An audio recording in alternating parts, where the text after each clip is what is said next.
मरीजों के लिए जो सबसे ज़रूरी चीज़ होती है वो होता है दर्द।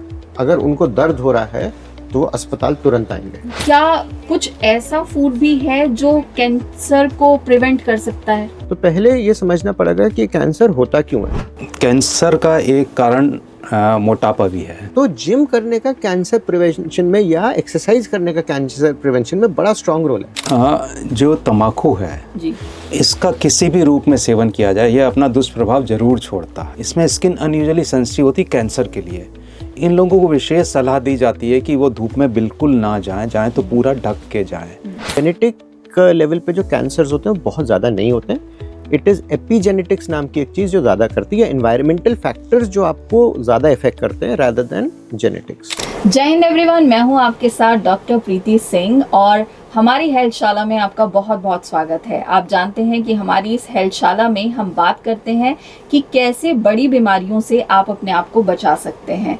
और आज जिस टॉपिक पर हम बात करने जा रहे हैं वो एक बहुत बड़ा रीज़न लोगों की लाइफ में एंजाइटी का, डिप्रेशन का बन चुका है और वो है कैंसर। कैंसर आज के समय में एक ऐसी बीमारी बन गया है जिससे जो लोग ग्रस्त हैं वो तो परेशान हैं ही, साथ में उनके फैमिली मेंबर्स जो हैं वो भी परेशान रहते हैं, उनको भी प्रॉब्लम होती है। तो कैंसर से रिलेटेड क्या मिथ हैं, कैसे हम उससे प्रिवेंशन कर सकते हैं, उसके बारे में आज हम बात करेंगे। और आज की हेल्थशाला में हमारे साथ बातचीत करने के लिए दो एक्सपर्ट मौजूद हैं। मैं उन दोनों का इस प्रोग्राम में स्वागत करती हूं। सर, आप दोनों का बहुत बहुत स्वागत है हमारे इस प्रोग्राम में। हमारे साथ स्टूडियो में हैं डॉक्टर कृष्णमूर्ति सर, जो कि इमरजेंसी डिपार्टमेंट के हेड हैं। सर, आपका बहुत बहुत स्वागत है। साथ ही हमारे साथ आज कैंसर पर स्पेसिफिकली बात करने के लिए रेडिएशन ऑन्कोलॉजी डिपार्टमेंट से डॉक्टर किशोर सिंह मौजूद हैं। सर, आपका बहुत बहुत स्वागत है। हमारे पुराने एपिसोड में हमने कृष्णा सर के बारे में जो उनकी डिटेल थी वो जानी थी। आज हमारे साथ नए गेस्ट हैं डॉक्टर किशोर सिंह जी। सर, मैं आपसे जानना चाहूँगी आपके बारे में थोड़ा कुछ कि आपने कहाँ से पढ़ाई की और कैसे अपने करियर की शुरुआत की। मैं एक बॉर्डर टाउन बीकानेर है राजस्थान में, वहाँ से पैदा हुआ, वहीं पढ़ा हूँ, वहीं MBBS MD किया। उसके बाद मैं एम्स में आ गया था। उसके बाद मैं फिर CHS में रहा, सेंट्रल हेल्थ सर्विसेज में। वहाँ से रिटायर होके 2023 में सुभारती से काम कर रहा हूँ और यहाँ लगभग 2 साल अब होने को आ रहे हैं। कैंसर एजुकेशन, कैंसर पेशेंट के ट्रीटमेंट के अलावा हम कैंसर के प्रिवेंशन पे भी ध्यान देते हैं। बिल्कुल। मैं इसमें थोड़ा सा कहूँगा, जितने भी बड़े लोग होते हैं, सीनियर लोग होते हैं, वो हमेशा डाउन टू अर्थ होते हैं और अपने बारे में बहुत कम बताते हैं। इतना सिंपल नहीं है जो सर बता रहे हैं। आप मेजर इंस्टीट्यूट्स देश के कैंसर ट्रीटमेंट के लिए, दिल्ली कैंसर इंस्टीट्यूट, ये सब है। सर सब जगह के डायरेक्टर रह चुके हैं। सर ने बड़े ब्रीफ में, बड़ा संक्षिप्त में, जैसे अरे सिंपल से तो काम कर रहे थे, सब रह चुके हैं। अब सर यहाँ पे आए हैं और सर के अंडर भी जो डिपार्टमेंट चल रहा है ये कोई बहुत सिंपल डिपार्टमेंट नहीं है। इसमें सर लोग जिस एडवांस लेवल पे काम कर रहे हैं, ऐसे कैंसर का ट्रीटमेंट जो सब जगह से मना हो जाता है, मुश्किल ट्रीटमेंट है, ब्रेन कैंसर, लंग कैंसर, उसको ये लोग एग्जीक्यूट करते हैं। और इनकी मशीन्स और एक्सपर्टीज़, मर्सिडीज़ गाड़ी है लेकिन ड्राइवर अच्छा नहीं तो भी फ़ायदा नहीं। तो बहुत बढ़िया रेडिएशन की मशीन और उसके साथ बहुत बढ़िया मैन पावर उसके पीछे, जो कि उसकी प्लानिंग और सब चीज़ करती है। मिनिमल साइड इफ़ेक्ट्स के साथ उस चीज़ का ट्रीटमेंट कर रहे हैं। And he is very humble on this part. He is not telling कि वो मतलब क्या क्या कर चुके हैं। He is not a small fellow. Program की स्टार्टिंग में ही उन्होंने बता दिया है कि मेरा जो सबसे ज्यादा फोकस है वो कैंसर अवेयरनेस पर है और लोगों को डरना नहीं है कैंसर से। और सर ने भी, कृष्णमूर्ति सर ने भी ब्रीफ कर दिया है कि आप कैंसर को जो ट्रीट कर रहे हैं, लोगों को जो प्रिवेंट कर रहे हैं कैंसर जैसी प्रॉब्लम से, तो एक ऐसे डॉक्टर का होना बहुत ज़रूरी है जो बहुत ज़्यादा हम्बल हो, क्योंकि कैंसर बहुत पेनफुल होता है। जिन लोगों को कैंसर हो जाता है उनको लाइफ स्ट्रगल बहुत ज़्यादा हो जाता है। तो ऐसी स्थिति में एक ऐसे डॉक्टर का होना बहुत ज़रूरी है जो उन्हें अच्छे से एज अ डॉक्टर ना आप इस पेन के भागीदार होते हैं हमेशा, क्योंकि आपके साथ वो पेशेंट हमेशा रहता है। और मेरा ये कहना है ना कि it is not a single patient जो इफ़ेक्ट होता है, ये बीमारी एक परिवार के लिए, क्योंकि आपका कोई परिवार वाले को अगर कैंसर हो गया है तो ऐसा नहीं है कि केवल वो परेशान है, एंजाइटी है, ये सब चीज़ है, पूरे परिवार पे असर पड़ता है। तो it is a disease of the family, और फैमिली वालों को ये भी लगता रहता है, चलिए उनको जो प्यार है अपने घर वाले से तो है, लेकिन ये भी डर लगता रहता है कि अरे मेरे को ही ना हो जाए। तो बहुत सारी मिथ्स हैं कैंसर के बारे में, वो भी कोशिश करेंगे जहाँ पे एड्रेस हो आज सके। हम इन्हीं मिथ्स को बस्ट करने की कोशिश करेंगे, क्योंकि जब हम इस प्रोग्राम की थोड़ी सी प्रायर प्रैक्टिस कर रहे थे तो सर ने मुझे बोला कि हमें इस प्रोग्राम से किसी को डराना नहीं है कैंसर से, हमें सिर्फ उन्हें बताना है कि कैंसर से आप बच सकते हैं। तो सर सबसे पहला सवाल मेरा यही है कि क्या कैंसर से हम रियली बच सकते हैं? यह सुनने में भले ही आश्चर्यजनक लगे, लेकिन ऐसा संभव है। जी। ऐसा माना जाता है कि 70% कैंसर हैं जिनसे या तो होने से रोका जा सकता है या उनको जल्दी डायग्नोसिस करके उनसे इलाज इफ़ेक्टिव करा जा सकता है। तो 1/3 cancer are preventable, 1/3 are for early diagnosis. Sir diagnose की, क्योंकि ये एक प्रॉब्लम होती है कि लोगों को पता नहीं चल पाता कि उनके साथ कैंसर की प्रॉब्लम है। हमारा जो लास्ट एपिसोड था उसमें भी हमने थोड़ा बेसिक इसके बारे में बात की थी, तो मैं थोड़ा डिटेल में आपसे जानना चाहूँगी कि सिम्टम्स क्या हैं कि लोगों को ये पता लग पाए कि वो कैंसर से ग्रस्त हैं। कैंसर एक ऐसी बीमारी है जो आम बीमारियों की तरह नहीं है। यह जिस जगह होती है उस जगह के सिम्टम प्रोड्यूस करती है। इनको 2 भागों में बांट सकते हैं, साधारण और विशेष। साधारण सिम्टम जो सभी कैंसर में कॉमन होते हैं, उनमें सबसे प्रमुख है असामान्य वजन का घटना। अचानक से अगर किसी का वजन घटने लगे तो एकदम ये अलार्मिंग सिम्टम होना चाहिए कि ऐसा क्यों हो रहा है, और ये अगर कुछ महीने तक चलता रहे तो आपको इस बारे में ध्यान दे के आगे जांच करानी चाहिए। फिर दूसरा है भूख का ना लगना, यह उसके बाद आता है। और तीसरा है कि एकदम से थकान हो जाना या थकान लगाता रहना। ये 3 अगर हो रहे हैं तो आपको आगे जांच करानी चाहिए। दर्द हमेशा लेट सिम्टम होता है, शुरुआत में दर्द नहीं होता है। जब बीमारी बढ़ जाती है और अपने उसके प्रेशर इफ़ेक्ट होते हैं या अगर कोई नर्व इन्वॉल्व हो रही है तब दर्द आता है। तो दर्द का इंतजार नहीं करना है, जैसे ही लगे कुछ असामान्य घटना हो रही है और लगातार रह रही है तो उस पर ध्यान देना चाहिए। इसमें एक चीज़ और है कि कैंसर की पढ़ाई MBBS में नहीं होती है। जब आप विशेषज्ञ बन जाते हैं तो फिर आपका ध्यान पूरा उसी बीमारी पे ही रहता है। तो कैंसर के बारे में ज़्यादातर जानकारी ना आम जनता में है ना विशेषज्ञ में है। उसकी वजह से भी जब किसी मरीज को देखा जाता है तो ये ध्यान ही नहीं जाता है कि इसको कैंसर भी हो सकता है, क्योंकि ये आम नहीं है। ज़्यादातर आम बीमारियाँ होती हैं उसमें कैंसर नहीं आता है, हमारे यहाँ इंसिडेंस भी कम है।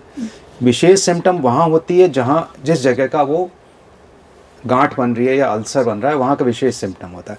जैसे खाने में तकलीफ़ होना, दर्द होना, रुकावट होना, या बलगम में खून आना, या उल्टी काले रंग की होना, या पैखाने में खून आना, या पेशाब में खून आना, या खांसी रहना।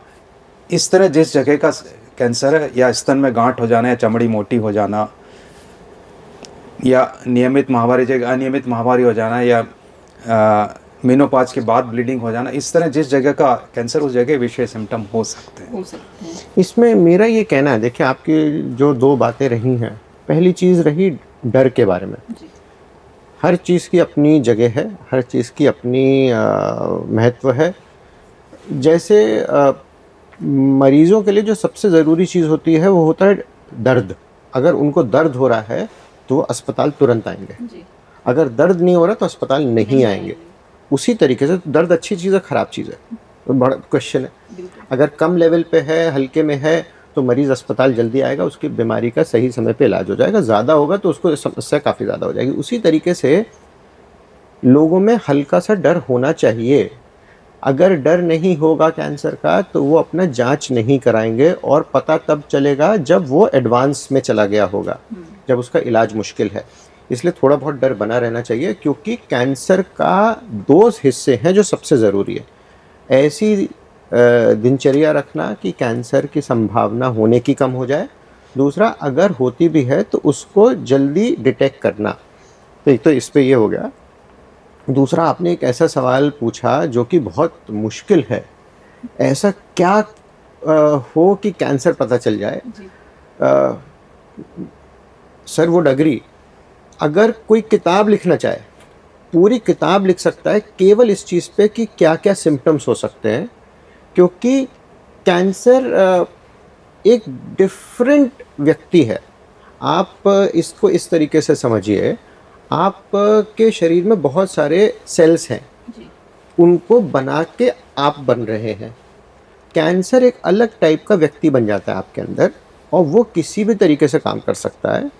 तो उसके सिम्टम्स या मरीज़ों को क्या ऐसी चीज़ें दिखाई दें कि उनको पता है कि उनको कैंसर है, कुछ चीज़ें तो बिल्कुल अलग हैं। जैसे कि अगर किसी का वज़न कम हो रहा है, वज़न कम होता चला जाए, तो उसको खुश नहीं होना चाहिए। आज की तारीख में तो लोग खुश हो जाएंगे, अरे वज़न कम आज हो के गया। समय तो लोग जो है वजन कम लेकिन करने के लिए एक्सरसाइज हाँ, करते हैं, खाना छोड़ देते तो हैं। उनको देखना चाहिए। अगर वो कोशिश नहीं कर रहे हैं और वज़न कम हो रहा है, जी तो उनको बिल्कुल डॉक्टर को दिखाना चाहिए। कहीं से भी खून निकलना अगर हो रहा है, तो ये कोई नॉर्मल चीज़ नहीं हो सकती।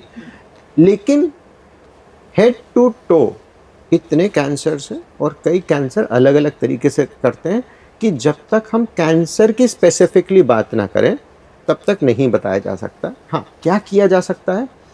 कुछ 4 या 5 जो ज़्यादा कैंसर होते हैं लोगों में, जैसे ब्रेस्ट कैंसर और बच्चेदानी का कैंसर, या आदमियों में ये कोलन के कैंसर या मुंह के कैंसर, ये जो 4-5 कॉमन हो गए, लंग कैंसर, इनके बारे में बताया जा सकता है।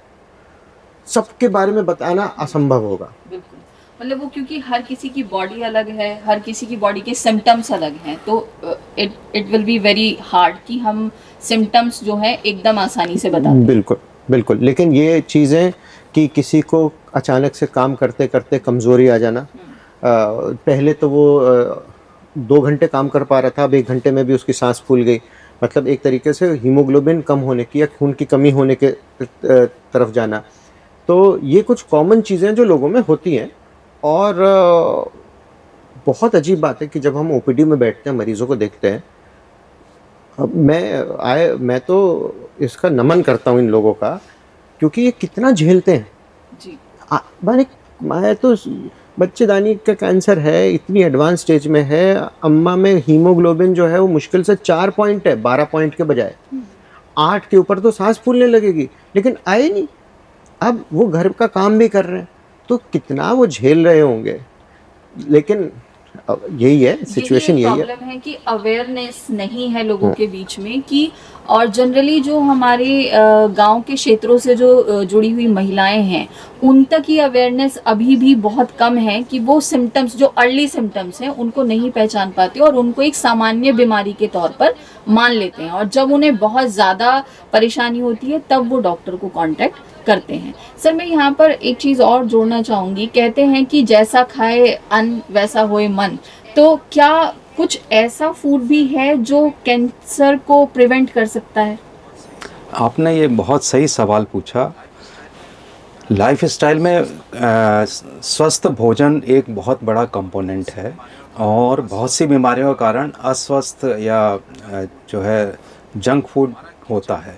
हमारा किचन कैंसर प्रिवेंशन का सबसे बड़ा भंडार है, और इसमें सबसे प्रमुख अगर हम गिने वेट बाय वेट, अगर जिसका एंटीऑक्सीडेंट सबसे ज़्यादा गुण है वो है हल्दी या टर्मरिक। तो ये हल्दी की वजह से ही भारत में कैंसर की इंसिडेंस पश्चिम के मुकाबले आधी भी नहीं है। तो इसके अलावा जो मौसम के ताज़े फल हैं जिसमें विटामिन सी होता है, या रंगीन फल हैं जिसमें एंटीऑक्सीडेंट भरपूर होते हैं, मोटा अनाज है, साबुत अनाज है, और जो प्रोटीन के हमारे प्रमुख स्रोत हैं जैसे दाल हो गई, बीन्स हो गई, और डेयरी प्रोडक्ट्स का संयमित उपयोग जैसे घी हो गया या दूध हो गया या पनीर हो गया, इनका संयमित उपयोग, एक्सेस में ना लें इनको। तो इनसे हमारा बैलेंस डाइट एक स्वस्थ लाइफस्टाइल बनाने में, हमारा वज़न ठीक रखने में और कैंसर से प्रिवेंशन में बहुत हद तक कामयाब होती है। इसमें मेरा ये कहना है कि लोगों को थोड़ा सा ये समझना पड़ेगा, ऐसी क्या चीज़ें होती हैं कैंसर में जिससे कैंसर हो जाता है। देखिए, हमारा जो शरीर है ना, ये एक बहुत ही ज़बरदस्त मशीन है, और इसमें ऐसा कोई भी एस्पेक्ट नहीं है। मतलब आपने कोई कंप्यूटर प्रोग्राम बनाया, आपने उसका कोई एक पार्ट था जो नहीं देख पाए, वो ख़राब काम कर रहा है। कोई मशीन बनाई, उसका कोई पार्ट देखा नहीं काम कर रहा, ख़राब हो गया। ऊपर वाले ने हमारे शरीर में ऐसा नहीं किया। उसने ये रियलाइज़ किया कि अगर मैं कोई मशीन बना रहा हूँ जो कि से आज की तारीख में कम से कम 50 साल चलनी है, पहले तो लोग कहते थे लोग 200-250 साल रहते थे, लेकिन अगर ऐसी वो चलनी है तो मेरे को उसमें जो गड़बड़ियाँ हो रही हैं उसको रिपेयर करना पड़ेगा। तो पहले ये समझना पड़ेगा कि कैंसर होता क्यों है। जब आप आग जलाते हैं तो धुआं होता है, धुएं से समस्या आती है। उसी तरीके से जब आप खाना खाते हैं तो शरीर उस खाने को जलाता है, और ये सिंपल भाषा में मैं बताने की कोशिश कर रहा हूँ। और जब वो जलाता है तो धुआं उठता है, उस धुएं को हमारे शरीर में ऑक्सीडेंट्स कहते हैं। ये छोटे छोटे रिएक्टिव ऑक्सीजन स्पीशीज़ होती हैं, इनको आप धुएं की तरह समझिए। ये जहाँ जहाँ पे जाते हैं वहाँ पे पर्दे में छोटे छोटे छेद करते चले आते हैं। ये पर्दा क्या है? ये आपके शरीर के टिश्यूज़ हैं, सेल्स हैं, जिससे आपका शरीर बना हुआ है। ये बढ़ता चला जाता है, बढ़ता चला जाता है, हर साल बढ़ेगा। एक सीमा के बाद ये जो आपका कोशिका थी ये इतनी ख़राब हो जाएगी कि ये गड़बड़ तरीके से काम करने लगेगी। जब ये गड़बड़ तरीके से काम करने लगी, एक समय आएगा जब ये कैंसर में बदल जाएगी। ऐसा होता है, लेकिन शरीर को ये बात पता है।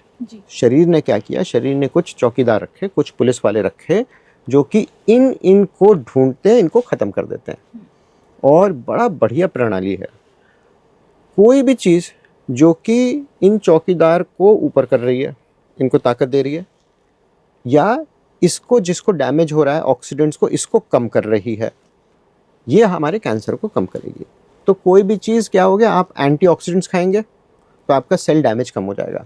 दूसरी तरफ पे कोई भी ऐसा काम करेंगे जिससे आपका ये वाली इम्यूनिटी बढ़ेगी, तो आपका शरीर, क्योंकि देखिए मान लीजिए कल को मेरे को कैंसर होता, सर को नहीं होता, और हम दोनों लोग सेम चीज़ कर रहे हैं, संभव है?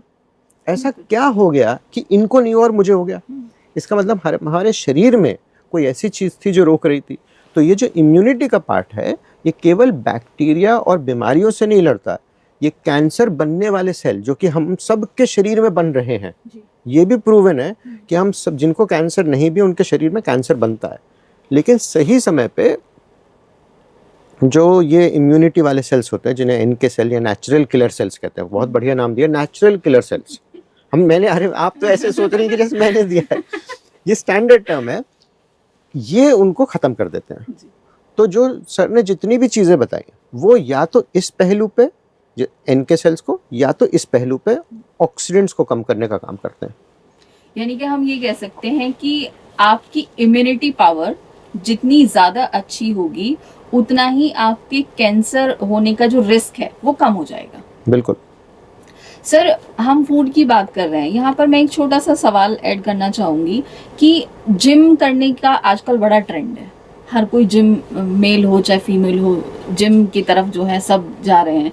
जिम में आजकल बहुत सारे प्रोटीन्स और कुछ ऐसी चीज़ें भी दी जाती हैं, क्या वो कैंसर का कारण बन सकते हैं?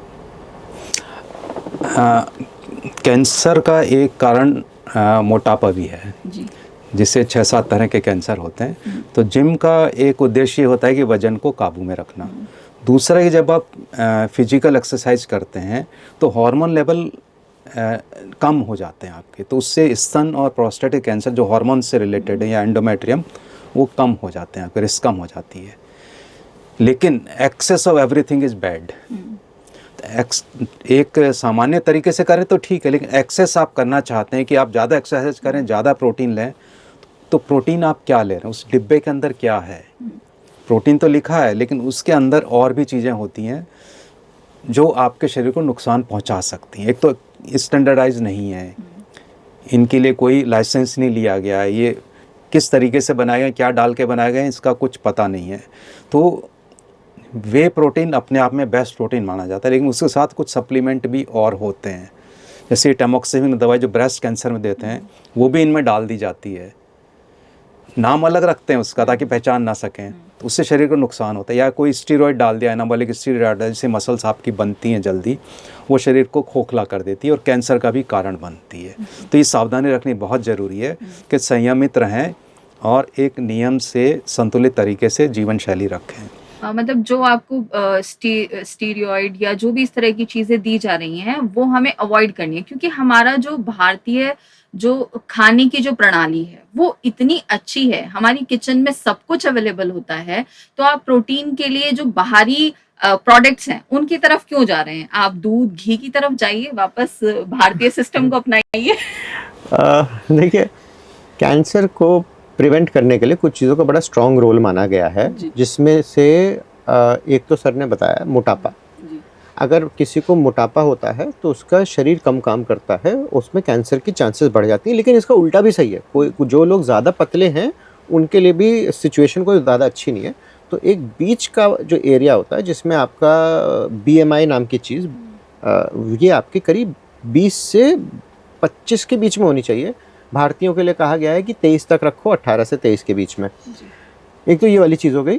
लेकिन इसके अलावा एक बड़ा इम्पॉर्टेंट चीज़ है जो मुझे लगता है बाकी सब चीज़ों से ऊपर आता है, वो है एक्सरसाइज। अगर कोई मोटा व्यक्ति है जो कि दिन में एक्सरसाइज करता है ठीक ठाक, उसको उससे काफ़ी कैंसर का प्रोटेक्शन मिलता है। तो इन दैट सेंस जिम अच्छी चीज़ है। आप कुछ नहीं कर रहे, जिम कर रहे हैं, भले ही आप लड़की देखने जा रहे हो ना, लेकिन जिम तो कर रहे हो ना। तो जिम करने का कैंसर प्रिवेंशन में या एक्सरसाइज करने का कैंसर प्रिवेंशन में बड़ा स्ट्रॉन्ग रोल है। कितना अच्छा हो। देखिए, आपको जो मन की चीज़ है वो भी हो रही है और आपका कैंसर भी प्रिवेंट हो रहा है। तो इट इज़ नॉट रॉन्ग। जहाँ तक प्रोटीन पाउडर्स की बात आती है, I would be very Frank and I would say I have not come across any literature जो कहता है कि प्रोटीन पाउडर से कैंसर होता है। प्रोटीन पाउडर से बाकी समस्याएं हो सकती हैं ज़्यादा खाने पे, एंड इसमें भी कोई अक्लमंदी नहीं कि कैंसर नहीं हो रहा लेकिन किडनी ख़राब हो गई तो भी क्या फ़ायदा। क्या एक नॉर्मल आदमी को प्रोटीन पाउडर की ज़रूरत है, या एक मिथ है कि जो वेजिटेरियन लोग होते हैं उनको प्रोटीन कम मिलता है? बिल्कुल भी नहीं। जो नॉर्मल व्यक्ति है उसको कोई प्रोटीन पाउडर का या प्रोटीन सप्लीमेंट की ज़रूरत नहीं है। आपका नॉर्मल डाइट आपके प्रोटीन रिक्वायरमेंट पूरी कर देता है। लेकिन अगर कोई व्यक्ति स्पेशली बॉडी बिल्डिंग में जा रहा है तो उसको कुछ अमाउंट ऑफ प्रोटीन चाहिए हो सकता है, लेकिन कितना, जो सर ने कहा, कहीं पे वैलिडेटेड नहीं है कि इतना प्रोटीन पाउडर मिलना चाहिए। और ऐसा भी नहीं हो सकता कि आप इतना सारा ले लो कि मैं तो 6 महीने के अंदर हल्क बन जाऊंगा। प्रॉब्लम क्या होती है जब वो ऐसा करते हैं तो उसके साइड इफ़ेक्ट्स रहते हैं जिससे बॉडी पे बाकी जगह डैमेज होता है। Natural fruits, natural calorie sources, natural protein sources artificial sources के मुकाबले कहीं ज़्यादा अच्छे होते हैं, क्योंकि नेचुरल चीज़ें एक फुल पैकेट में आती हैं। उस पैकेट के अंदर ऊपर वाले ने प्रोटीन भी डाला है, कैलोरीज भी डाली है, फाइबर भी डाले, मिनरल्स भी डाले, अलग अलग चीज़ें भी डालें। आपको दिमाग लगाने की ज़रूरत नहीं है। अब जब आप उसमें से प्रोटीन एक्सट्रैक्ट कर लेते हैं, पाउडर के फॉर्म में देते हैं, आपके पास इतना दिमाग होना चाहिए कि मेरे को उसके साथ बाकी क्या क्या चीज़ें लेनी है जो कि हमारे अंदर नहीं है। हम सिर्फ फोकस करते हैं कि हमने प्रोटीन ले लिया है, वही हमारी बॉडी के लिए बहुत है। तो नेचुरल फूड और आर्टिफिशियल फूड में जो सबसे बड़ा डिफरेंस है, ये एक कंप्लीट पैकेट की तरह ऊपर वाला देता है। यहाँ पे unless you have some level of knowledge, आप एग्जैक्टली उसके प्रोज एंड कॉन्स जानते हैं, आपको ये चीज़ ब्लाइंडली नहीं फॉलो करनी चाहिए। कैंसर हो या नहीं हुआ वो आपके हेल्थ के लिए बहुत अच्छा नहीं है इन एक्सट्रीम अमाउंट्स। अति तो सर किसी भी चीज की अच्छी अति सर्वत्र वर्ज्यते। सर, एक्सरसाइज की हम बात कर रहे थे, क्या योगा से भी कैंसर को प्रिवेंट किया जा सकता है? आपने ये अच्छा याद दिलाया, योगा, और योगा में भी प्राणायाम जी, ये बहुत ही बढ़िया चीज़ है। हमारे जितने भी कैंसर के मरीज हैं सभी को हम योगा करवाते हैं और फिजिकल एक्सरसाइज भी करवाते हैं, और पेन एंड पैलेटिव केयर वालों को हम प्राणायाम और दूसरी एक्सरसाइज भी करवाते हैं। जब भी हम योगा या प्राणायाम करते हैं तो एंडोर्फिन रिलीज होता है। एंडोर्फिन और जो ब्रेन में मेलेटोनिन जो रिलीज होता है, ये बॉडी को बहुत अच्छा हील करता है, ये इसको ख़त्म कर देता है। और कैंसर जो होता है वो शरीर में जो टूट फूट होकर कैंसर सेल एब्नॉर्मल होता है उसी से होता है, तो ये जड़ को ही काट देता है। और योगा और प्राणायाम का इतना पॉजिटिव इफेक्ट होता है कि पॉजिटिव आप सोचते हो तो बॉडी भी पॉजिटिव तरीके से रेस्पॉन्ड करती है और कैंसर से प्रिवेंशन करती है। लेकिन इसमें एक चीज़ ध्यान रखने वाली बात है, योगा या प्राणायाम का लो या मैक्सिमम मॉडरेट इफेक्ट होता है। अगर आप ये सोच के बैठें कि इसी से सब कुछ हो जाएगा तो ऐसा नहीं होता। ये हेल्प करता है लेकिन सब कुछ नहीं करता है।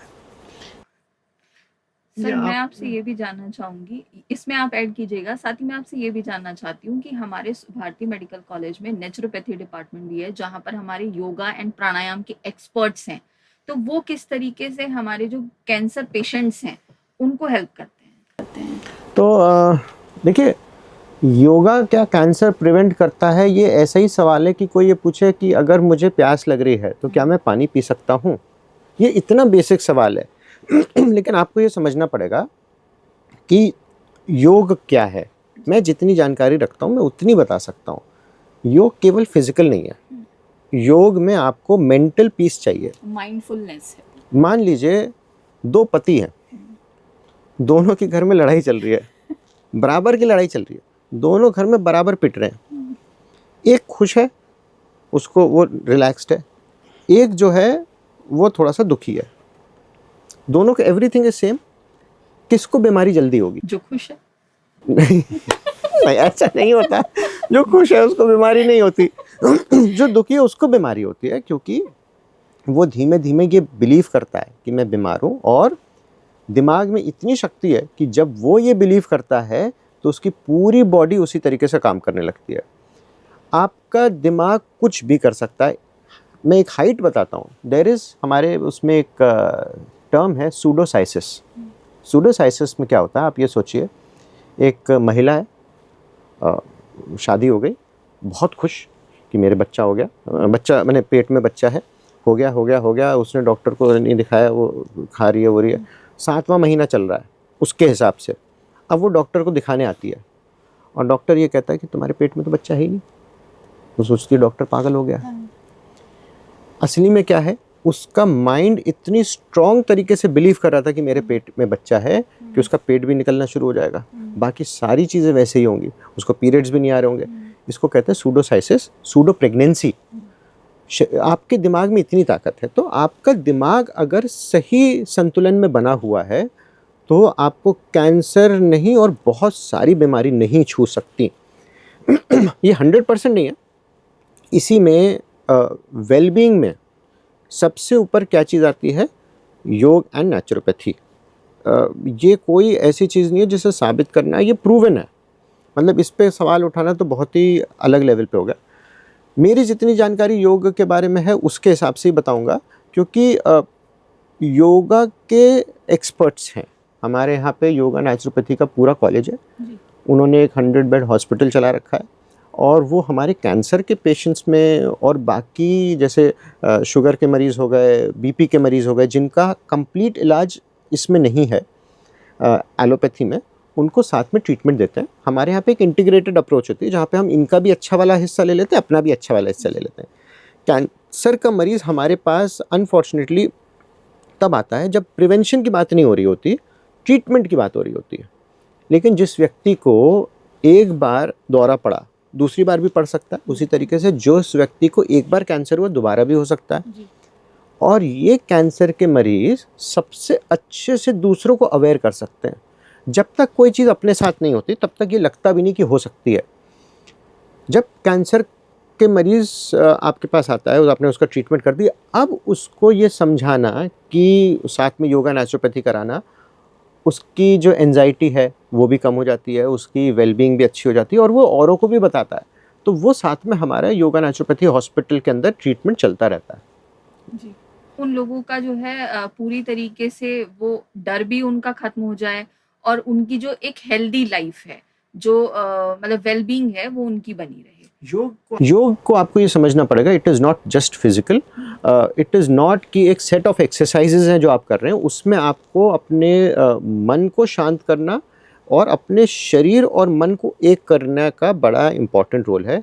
वो अगर आप नहीं करते तो योग के बहुत सारे जो एडवांटेजेस हैं वो केवल एक्सरसाइज के जितने हो जाएंगे, इससे ऊपर नहीं होंगे अनलेस आप पूरा योग नहीं करते। क्योंकि एक्सरसाइज जो है वो केवल बॉडी से होती है और जबकि योगा जो है वो बॉडी प्लस माइंड का माइंड वाला पार्ट होता है। एक्सरसाइज में भी आपका माइंड रिलैक्स होता है, लेकिन योग में आप इसको और अच्छे से कर सकते हैं एंड कॉन्शियसली कर सकते हैं, और अगर आपकी वो ट्रेनिंग हो गई तो कभी भी कर सकते हैं।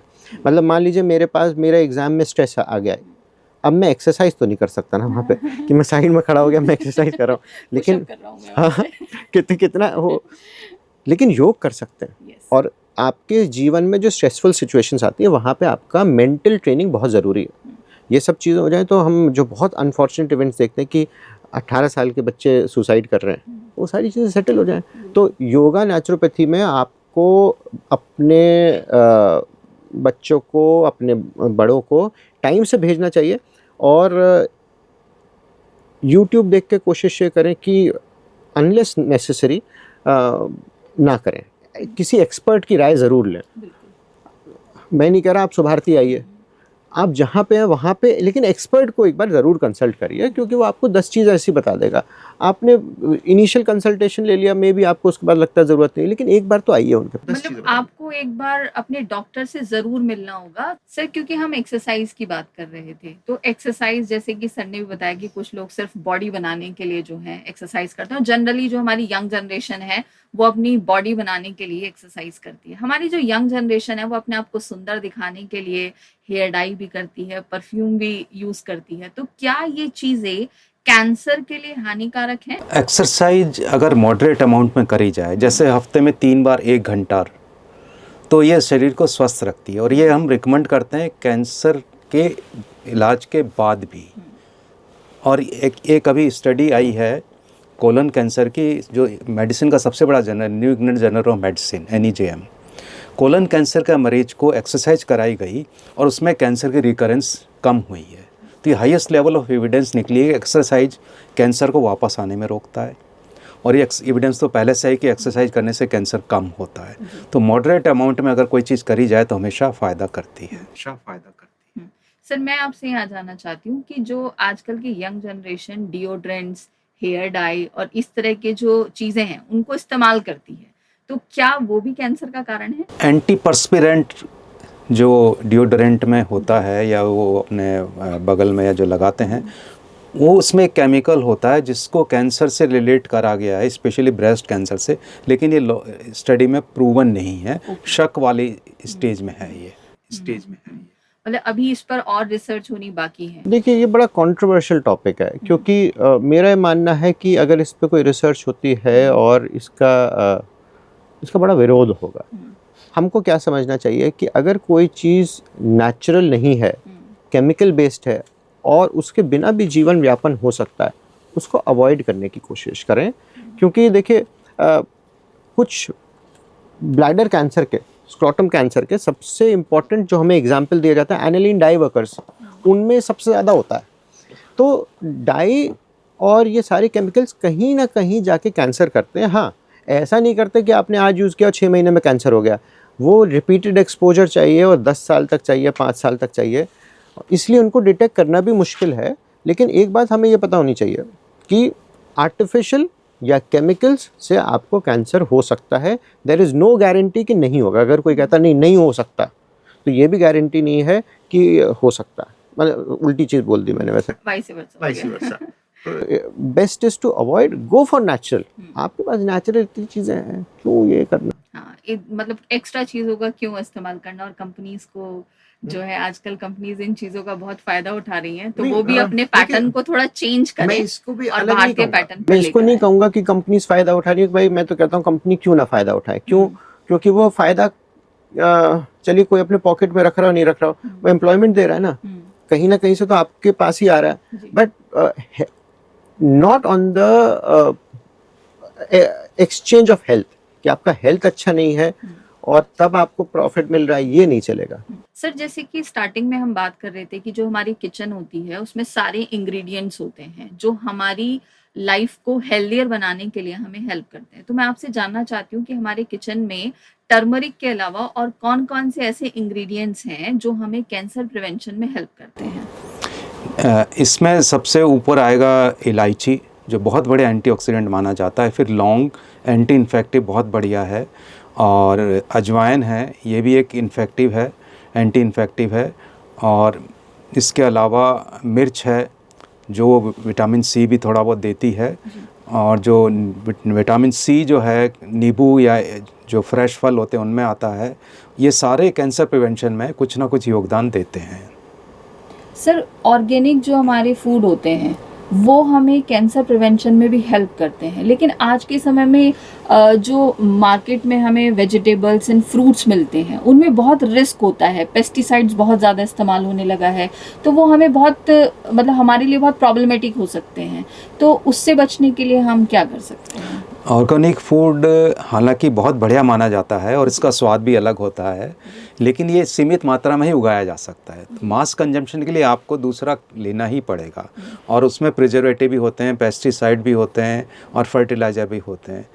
तो आप उसको बचाने के लिए एक काम यही कर सकते हैं कि ला कर के उसको नमक के पानी में आधा 1 घंटा रखते हैं, सरफेस पे जो भी कुछ है वो घुल करके बाहर निकल जाएगा। और जितना हो सके ताज़ा ही इस्तेमाल करें, क्योंकि जितना पुराना होगा उतना वो उसमें ख़राब होता जाएगा। उसके और ज़्यादा मतलब हमारी हेल्थ को नुकसान करने के चांसेस जो हैं वो ज़्यादा बढ़ जाएंगे।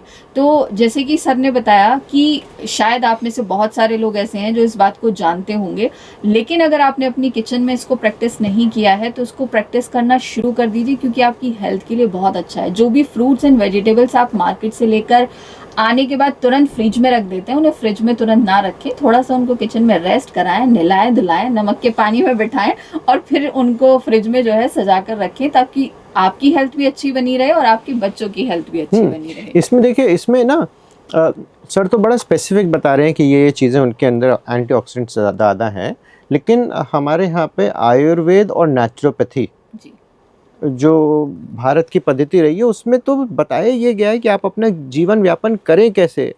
तो ये कुछ चीज़ों तक सीमित नहीं है, मेरे हिसाब से इससे भी ज़रूरी जो चीज़ आएगी, आप अपने डाइट में, क्योंकि हम किचन की बात कर रहे हैं, आप फल खाओ ना। जब आप फल खाते हैं और कच्ची सब्जियां का सेवन ज़्यादा करते हैं, ये अपने में आपको एक डोज ऑफ एंटीऑक्सीडेंट्स दे देता है। मुझे नहीं पता सर कि क्या एंटीऑक्सीडेंट्स एक्सेसिव लेने का भी कोई नुकसान है। मेरे हिसाब से तो होना ही चाहिए, आप कुछ एक्सेसिव नहीं लेना चाहिए। तो आप उसके कैप्सूल भी खा रहे हो, ये खा रहे हो, लेट्स बी नॉर्मल, जो बुद्धिज़्म में हमने बात की थी मध्यम मार्ग वाली। लेकिन इसमें कोई दो राय नहीं है कि अगर आप फलों का अमाउंट और कच्ची सब्जियों का अमाउंट अपने डाइट में बढ़ाते हैं तो आपको कैंसर कम होगा 100%। कुछ ऐसी चीज़ें जो कैंसर क्रिएट करती हैं, प्रोसेस्ड फूड, जितने भी टिन में, कैन में ये सारी चीज़ें आती हैं, रखा हुआ तेल, इवन जिसको हम आयुर्वेद में तामसिक खाना कहते हैं, वो या आपने फ्रीज़र में रख के छोड़ दिया, उसके अंदर कुछ ऐसे केमिकल्स बन जाना लॉन्ग टर्म में, क्योंकि ना ये ऐसी चीज़ नहीं है कि आप एक बार एक्सपोज हो रहे हो, या आप हर दिन कुछ ना कुछ लोग ऐसे ही गड़बड़ करेंगे। पुराना तेल की अच्छा बात हो गई। तो मीट बहुत बहुत इम्पॉर्टेंट रिकग्निशन है कि बेस्ट इज़ कि ना लें, और लेते भी हैं तो मॉडरेशन में लें। और उसमें से भी कौन कौन से मीट है जिनसे ज़्यादा कैंसर हो सकता है। जितना बड़ा जानवर का मीट खा रहे हैं उतने कैंसर की चांसेस उससे ज़्यादा हैं। तो किचन में ऐसी बहुत सी चीज़ें हैं। और नमक के पानी में जैसे फल रखते हैं, 2 तरीके के पेस्टिसाइड और केमिकल्स होते हैं, एक जो उनके ऊपर से है, एक जो उनके अंदर है। अंदर वालों के लिए आप कुछ नहीं कर सकते, जो जिसमें आप कुछ कर नहीं सकते उसमें टेंशन भी क्यों लें। जो कर सकते हैं वो करना चाहिए। तो नमक का पानी भी है, और एक दूसरा भी आता है कि आपके पास पोटेशियम परमैंगनेट की पाउडर सा आता है, 1-2 बूंद उसमें डाल दीजिए, एंड उससे फिर करीब कांटेक्ट टाइम आपका वो हल्का सा बैंगनी हो जाए। इसमें भी अगर आप डालते हैं तो वो 5 से 10 मिनट के अंदर, जैसे आपने अंगूर आए तो उसको धो लिया और फिर इसके अंदर डाल दिया, तो वो भी आपका इफेक्टिव होता है। मतलब ये है कि हमारी लाइफ भी हेल्दियर बनी रहेगी और हमें नेचुरल जो चीज़ें हैं वो हमें मिलती रहेंगी, और हमारी बॉडी जो है उनको अच्छे से एक्सेप्ट भी करेगी। सर, क्योंकि हम फ्रूट्स की बात कर रहे हैं, वेजिटेबल्स की बात कर रहे हैं, तो मैं यहाँ एक फास्टिंग की बात करना चाहूँगी। आजकल जो है कैंसर से प्रिवेंशन के लिए कुछ फास्टिंग टेक्निक्स भी अपनाई जाती हैं, जिसमें हमारा इंटरमिटेंट फास्टिंग के बारे में आजकल बात की जा रही है। तो मैं आप थोड़ा सा उसको एक्सप्लेन करें कि क्या होता है इसमें और हम कैसे करते हैं। प्राचीन जैनी पद्धति, बल्कि जैन तो आज भी प्रैक्टिस करते हैं कि सूर्यास्त के समय खाते हैं और फिर सूर्योदय तक कुछ नहीं लेते हैं। तो लगभग 12 घंटे का इसमें अंतराल हो जाता है। तो इंटरमिटेंट फास्टिंग में ये 12 घंटे का अंतराल रखा गया है। यह इसलिए है कि लीवर को पूरी रिकवरी करने के लिए, जो दिन भर लीवर काम करता है उसको भी रिकवरी करने के समय चाहिए। 12 घंटे में उसके सेल सारे रिकवर हो जाते हैं, तो फिर से वो अगले दिन का झेलने के लिए तैयार हो जाता है। तो ये 12 घंटे का अगर कोई नियमित गैप रखता है 2 मेजर मील्स में, तो शरीर स्वस्थ रहता है, इम्यूनिटी बनी रहती है। और ये ना केवल कैंसर प्रिवेंशन है बल्कि डायबिटीज़ में भी बहुत ज़्यादा काम करता है। इसको फिर और बढ़ा करके 12 से बढ़ा करके 18 किया गया और एक्सट्रीम फास्टिंग में 20 घंटे भी किया गया है। लेकिन जो 12 घंटे का है ये सबसे स्टैंडर्ड माना जाता है और कई लोग तो 3-3, 4-4 दिन भी फास्ट रखते हैं। सर जैसे अभी सावन का महीना चल रहा है तो कुछ लोग पूरे महीने भी फास्ट करते हैं। वो आस्था भी है हमारी और हमारे शरीर की शुद्धिकरण के लिए भी आवश्यक है। फास्ट को ना समझना पड़ेगा, क्योंकि इंटरमिटेंट फास्टिंग एक ऐसा टॉपिक है कि आप उस पर बात करते चले जाइए तो कोई अंत नहीं है, क्योंकि जो चीज़ आपके लाइफ से इतना रिलेटेड है उस पर तो आप बात कर ही सकते हैं। इसमें एक कंसेप्ट आता है कि आप क्या खाना खा सकते हैं, आप नहीं, मतलब वो आपके शरीर के सेल्स क्या खाना खा सकते हैं। इसको सिंपल समझने के लिए आपको ये समझना है, ग्लूकोज आपके शरीर में सारी चीज़ें खा एक्सेप्ट करती हैं। आपका नॉर्मल सेल भी खाएगा और कैंसर का सेल भी खाएगा। लेकिन ग्लूकोज के अलावा एक दूसरी चीज़ होती है जिसे हम कहते हैं कीटोन बॉडीज़। ये भी आपका शरीर इस्तेमाल कर सकता है, कैंसर नहीं कर सकता। तो हमारी जितनी भी ऐसी पद्धति हैं, जितने भी ऐसे टेक्निक्स हैं, उनका एम ये है कि शरीर से एक समय के लिए ग्लूकोज को पीछे लो। आप फास्टिंग का मतलब कुछ नहीं ले सकते, आपकी बॉडी रेडी ग्लूकोज जितना भी है उसको ख़त्म कर देगा। अब या तो वो कहीं से कन्वर्ट करेगा या एक ऑल्टरनेट सोर्स ऑफ एनर्जी पे शिफ्ट हो जाएगा।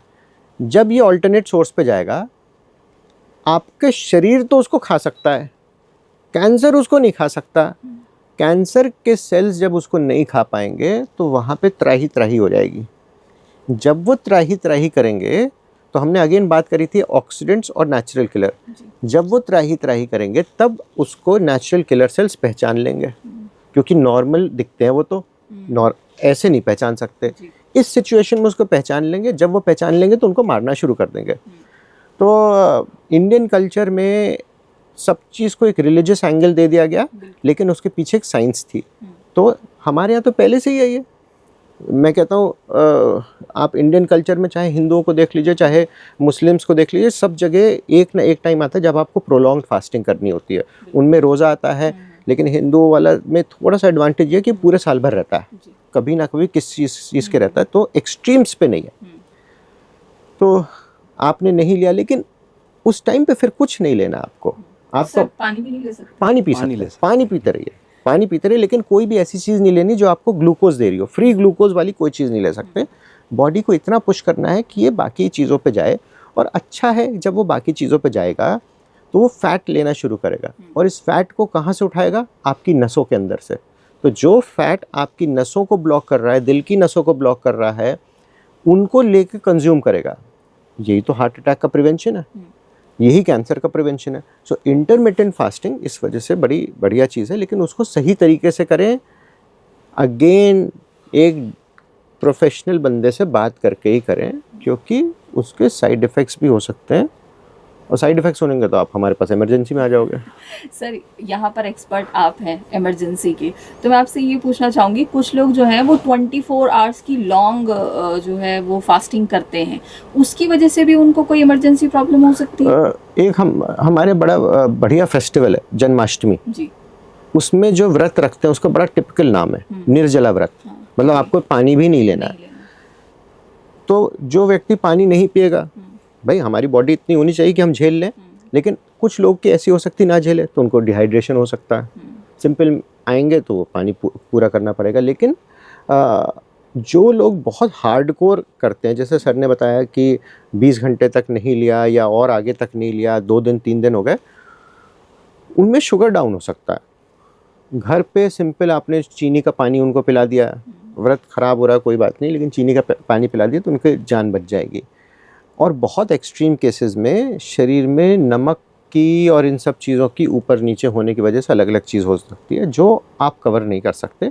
हाँ, लेकिन चीनी और नमक का घोल घर में बनाना कोई बहुत बड़ी चीज़ नहीं है। नॉर्मल 1 लीटर पानी में 10 चम्मच चीनी और 1 चम्मच नमक से, और टेस्ट के लिए आप उस पर थोड़ा सा नींबू डाल लीजिए या कुछ भी डाल लीजिए। तो ये एक बड़ा सिंपल सोल्यूशन है। जो जिसको भी हाइड्रेट होना है, हाइड्रेशन के लिए भी फिर लोग कहेंगे अच्छा तो वो वाली ड्रिंक पी लें, नहीं, मत पीजिए, मत पीजिए। ये सिंपल सोल्यूशन है, यही फॉलो करिए, क्योंकि ड्रिंक्स में जनरली प्रेजर्वेटिव्स होते ही होते हैं और आपको किक देने के लिए कैफीन होता है। दोनों हमको क्यों चाहिए ना, एडिशनल हम क्यों ले लें जब हमारी रिक्वायरमेंट, सबका कुछ ना कुछ साइड इफेक्ट है। तो ये एक सिंपल तरीका है। अदरवाइज ज़्यादातर लोगों में नहीं होगा, जिनमें होगा उनमें ये मैनेजमेंट किया जा सकता है। मतलब जिन लोगों को ऑलरेडी कोई परेशानी है या वो बहुत ज़्यादा वीक हैं, उनको ये प्रॉब्लम ज़्यादा हो सकती उनको है। करना ही नहीं है। मैं ये देखता हूँ हमारे घरों में भी प्रॉब्लम है, पतली सुकड़े से लड़के लड़कियां हैं, BMI नॉर्मल पहुंच भी नहीं रहा। अभी तुम्हें खाने की ज़रूरत है, तुम व्रत क्यों रख रहे हो? तो आपको ओवरऑल हेल्थ देखनी पड़ेगी, समझ के ही करना पड़ेगा। तो ये तो हमको देखना ही है। सर, आप दोनों क्योंकि एक्सपर्ट हैं, मैं आपसे चाहूँगी कि आप हमारी ऑडियंस को, हमारी जो यंग जनरेशन है स्पेशली, क्योंकि ये मैंने अपने घर में भी देखा है कि हमारे जो बच्चे हैं वो अपने आप को फिट रखने के लिए, नहीं मैं केक नहीं खाती, नहीं मैं ये खाना नहीं खाऊंगी, मैं मोटी हो, मतलब क्या इस एज में ये सब करना सही है?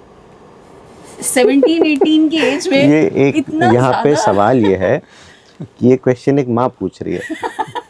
माँओं के लिए हमेशा उनको ये लगता है कि मेरा बच्चा खा नहीं रहा, और देखिए there is no age to get right habits. आप राइट हैबिट तो बचपन से ही आनी चाहिए। तो अगर आपका बच्चा केक के लिए मना कर रहा है, यू शुड बी हैप्पी।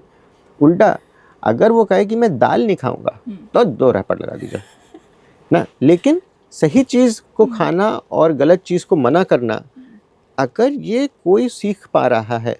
एक I had a very good friend and he was very active in this. उनका ये कहना था कि दिमाग से भी ज़्यादा आपके पास ये 2-3 इंच की जीभ है, अगर आपने इस जीभ पे कंट्रोल कर लिया तो आपकी लाइफ बहुत बढ़िया हो जाएगी।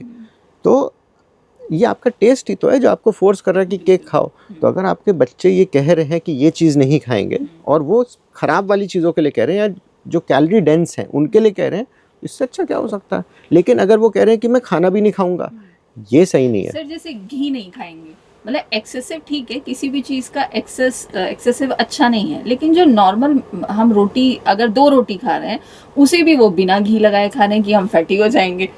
ये सही नहीं है। आधा चम्मच घी शरीर के लिए बहुत ज़रूरी है डेली।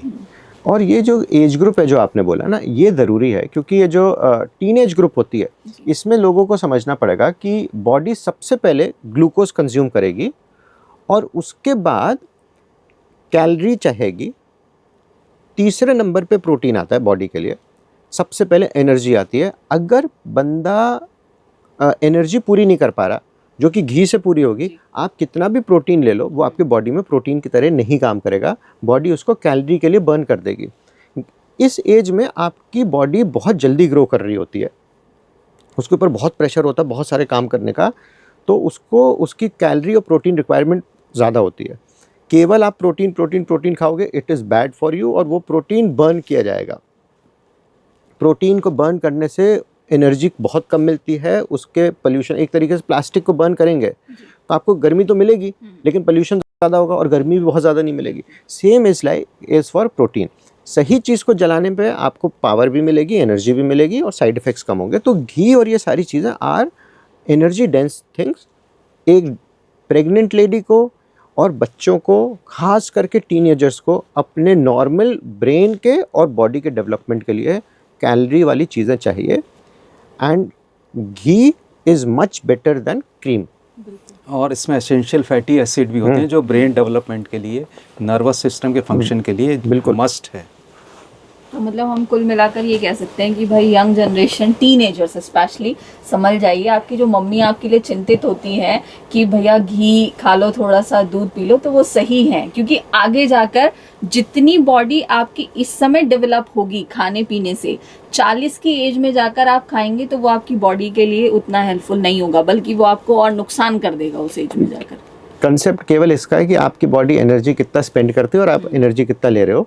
40 के एज पे भी कई लोग होते हैं जो बड़े एक्टिव होते हैं, उनकी डाइट वैसी रहे, लेकिन होता क्या, हम 40 की एज तक आते आते हमारी काम तो कम हो जाता है बट खाने की आदत चेंज नहीं होती, दैट बिकम्स अ प्रॉब्लम। तो फिजिकल एक्टिविटी के ऊपर डिपेंड करता है। एनर्जी रिक्वायरमेंट हमारी बात हो ही गई। सर यहाँ पर क्योंकि हम कैंसर की बात कर रहे हैं, तो जब हम मूवी देखने जाते हैं थिएटर में, तो सबसे पहले हमें एक एडवर्टीजमेंट दिखाया जाता है कि गुटखा नहीं खाना और स्मोकिंग नहीं करनी। तो ये जो हमारे लोग हैं उनको अवेयरनेस है कि भाई स्मोक नहीं करना, गुटखा नहीं खाना, कैंसर हो सकता है उससे। अगर कोई पर्सन गुटखा खाना छोड़ दे और स्मोक करना भी छोड़ दे, और क्या ऐसा हो सकता है कि 15 और 20 ईयर्स बाद जाकर उसको कैंसर डिटेक्ट हो? जो तम्बाकू है जी, इसका किसी भी रूप में सेवन किया जाए, यह अपना दुष्प्रभाव जरूर छोड़ता है। जी, भारत के 20% कैंसर इस समय तम्बाकू, चाहे वो गुटखा हो, खैनी हो, बीड़ी हो, सिगरेट हो रहे हैं। और जो हमारे यहाँ मौतें होती हैं उसमें 30 से 40% तम्बाकू जनित कैंसर से हो रही हैं मौतें। तो यह छोड़ना सबसे बढ़िया समझदारी है, और जिस भी उम्र में जितने भी साल करके छोड़ा जाए वो हमेशा आपको फ़ायदा करेगा। तो जैसे ही आप छोड़ते हो पहले साल में उसके जो साइड इफ़ेक्ट होते हैं तम्बाकू के वो कम होने लगते हैं, दूसरे तीसरे साल से आप नॉर्मल होने लगते हैं। ऐसे ही उसका रिस्क हर गुजरते साल के साथ कम होने लगता है। नॉर्मल तो नहीं आता है, लेकिन जो तम्बाकू के इस्तेमाल से जो कैंसर होना था उससे काफ़ी हद तक, यहाँ तक कहते हैं कि 5वें साल तक 15% ही रह जाता है।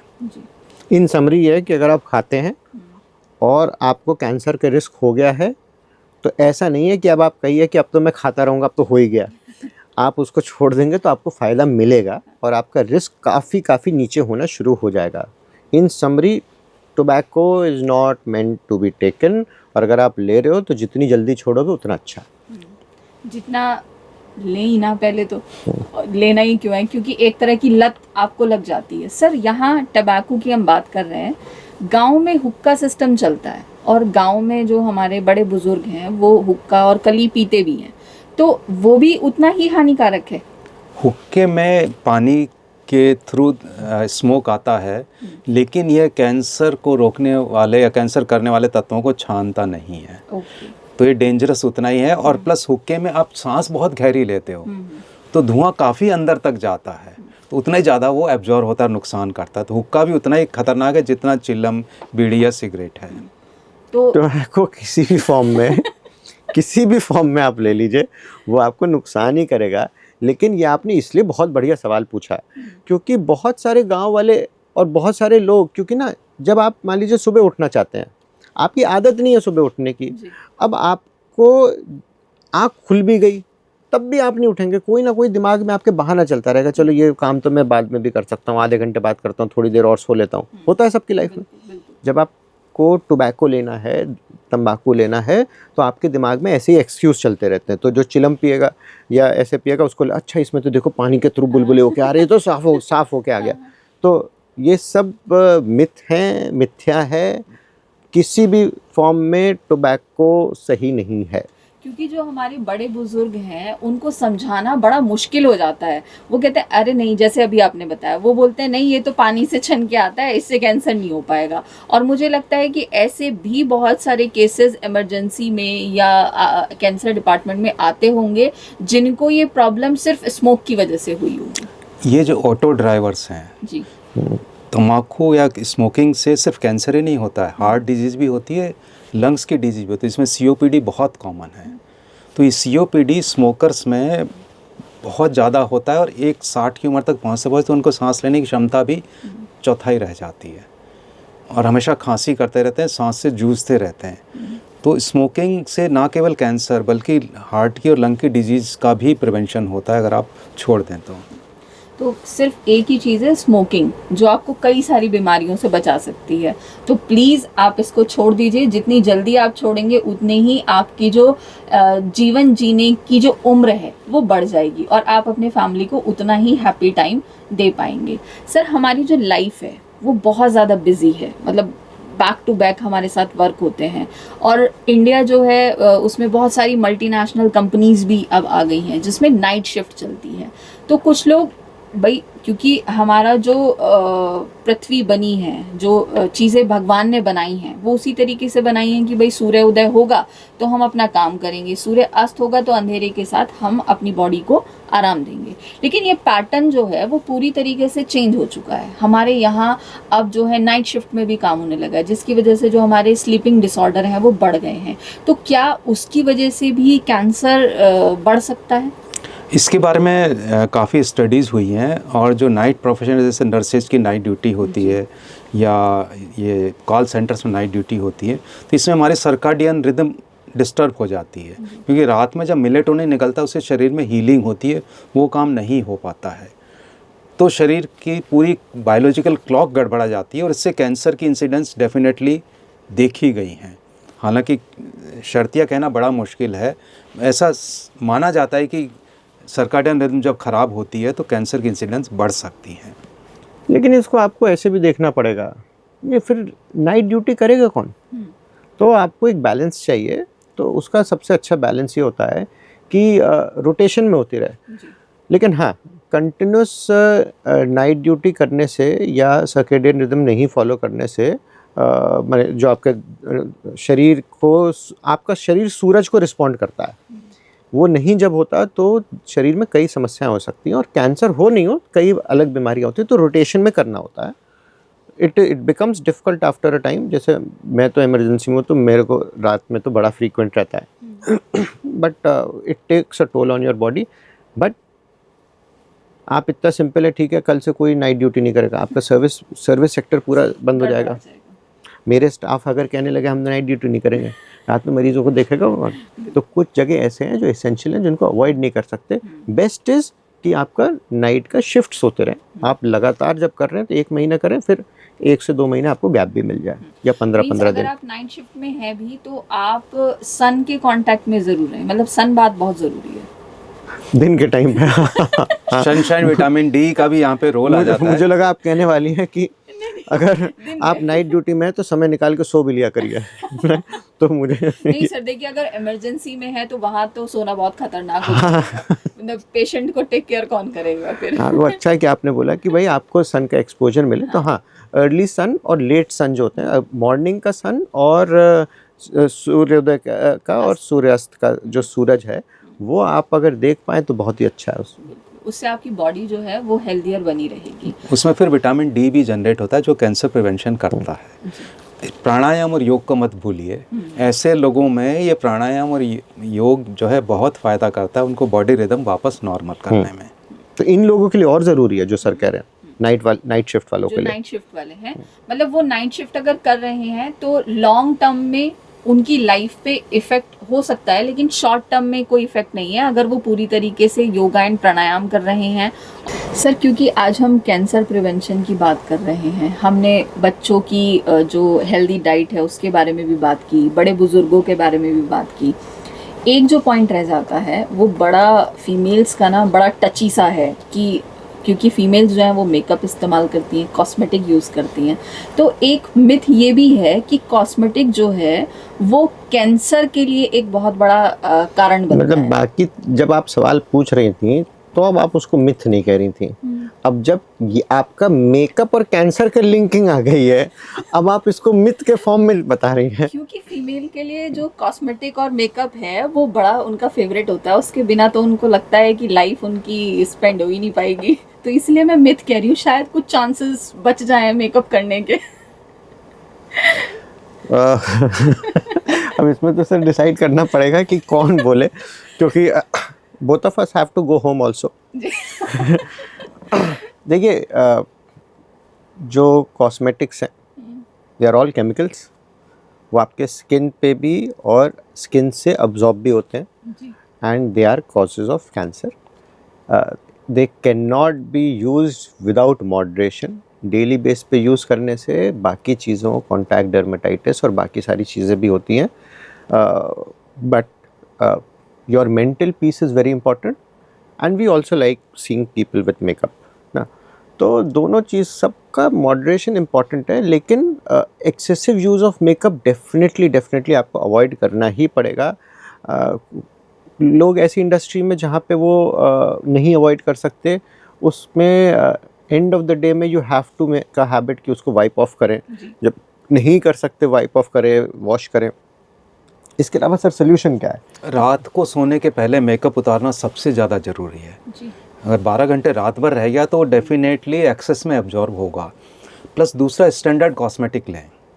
जो पटरी वाले कॉस्मेटिक हैं वो स्टैंडर्ड नहीं होते, उसमें हानिकारक केमिकल हो सकते हैं।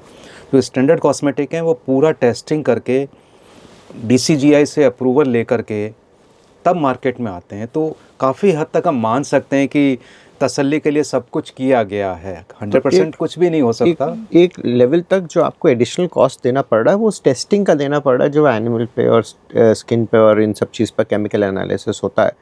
तो अदरवाइज अवॉइड करिए। Most of the people are good looking anyway. वो जो आपको लगता है वो अंदर से लगता है केवल। अब मेरे सर से यहाँ से बाल जा रहे हैं, आई हैव नो इश्यूज़। भाई दूसरा जो देखने वाला है वो सोचे टकला हो रहा है, मुझे नहीं फ़र्क पड़ता। सो आप अपनी पर्सनल इमेज कैसे बना के चलते हैं, ये बड़ा इंपॉर्टेंट है। थोड़ा सा सेल्फ कॉन्फिडेंस इंक्रीज़ होगा तो हो सकता है लोग कॉस्मेटिक्स यूज़ करना कम करें। कम करना ज़रूरी है। पूरी तरीके से अवॉइड करने पे आपका मेंटल हेल्थ पे काफ़ी इफ़ेक्ट पड़ेगा। This is my view. I am no expert for this. myself I am not using any cosmetics. आपने आज अपनी जान बचा ली है घर पे जाने की। मैं इसीलिए बोला था कि सोच समझ के ही बोलना पड़ेगा। नहीं, वैसे सुंदरता मन से होती है। अगर आप अपने आप को सुंदर महसूस कर देंगे तो आपके चेहरे पे झलकेगा। और ये हर आदमी को ये जो ज्ञान होता है, ये मॉल में जाके ज़्यादा याद आता है। कि मॉल में जाके अपनी पत्नी को ज़रूर बताऊं कि देखो तुम तो वैसे ही सुंदर हो, तुम्हें कपड़ों की ज़रूरत नहीं है, तुम्हारे पास तो ऐसे, तुम तो जो पहन लो अच्छा लगता है। तो ये it is good for everything, for your mental and your financial health. तो थोड़ा सा संभल कर जो है मेकअप आइटम्स आपको यूज़ करने हैं। जो बेस्ट क्वालिटी के कॉस्मेटिक आइटम्स हैं वो आपको यूज़ करने हैं, जो आपकी हेल्थ के लिए ज़्यादा नुकसानदायक नहीं है।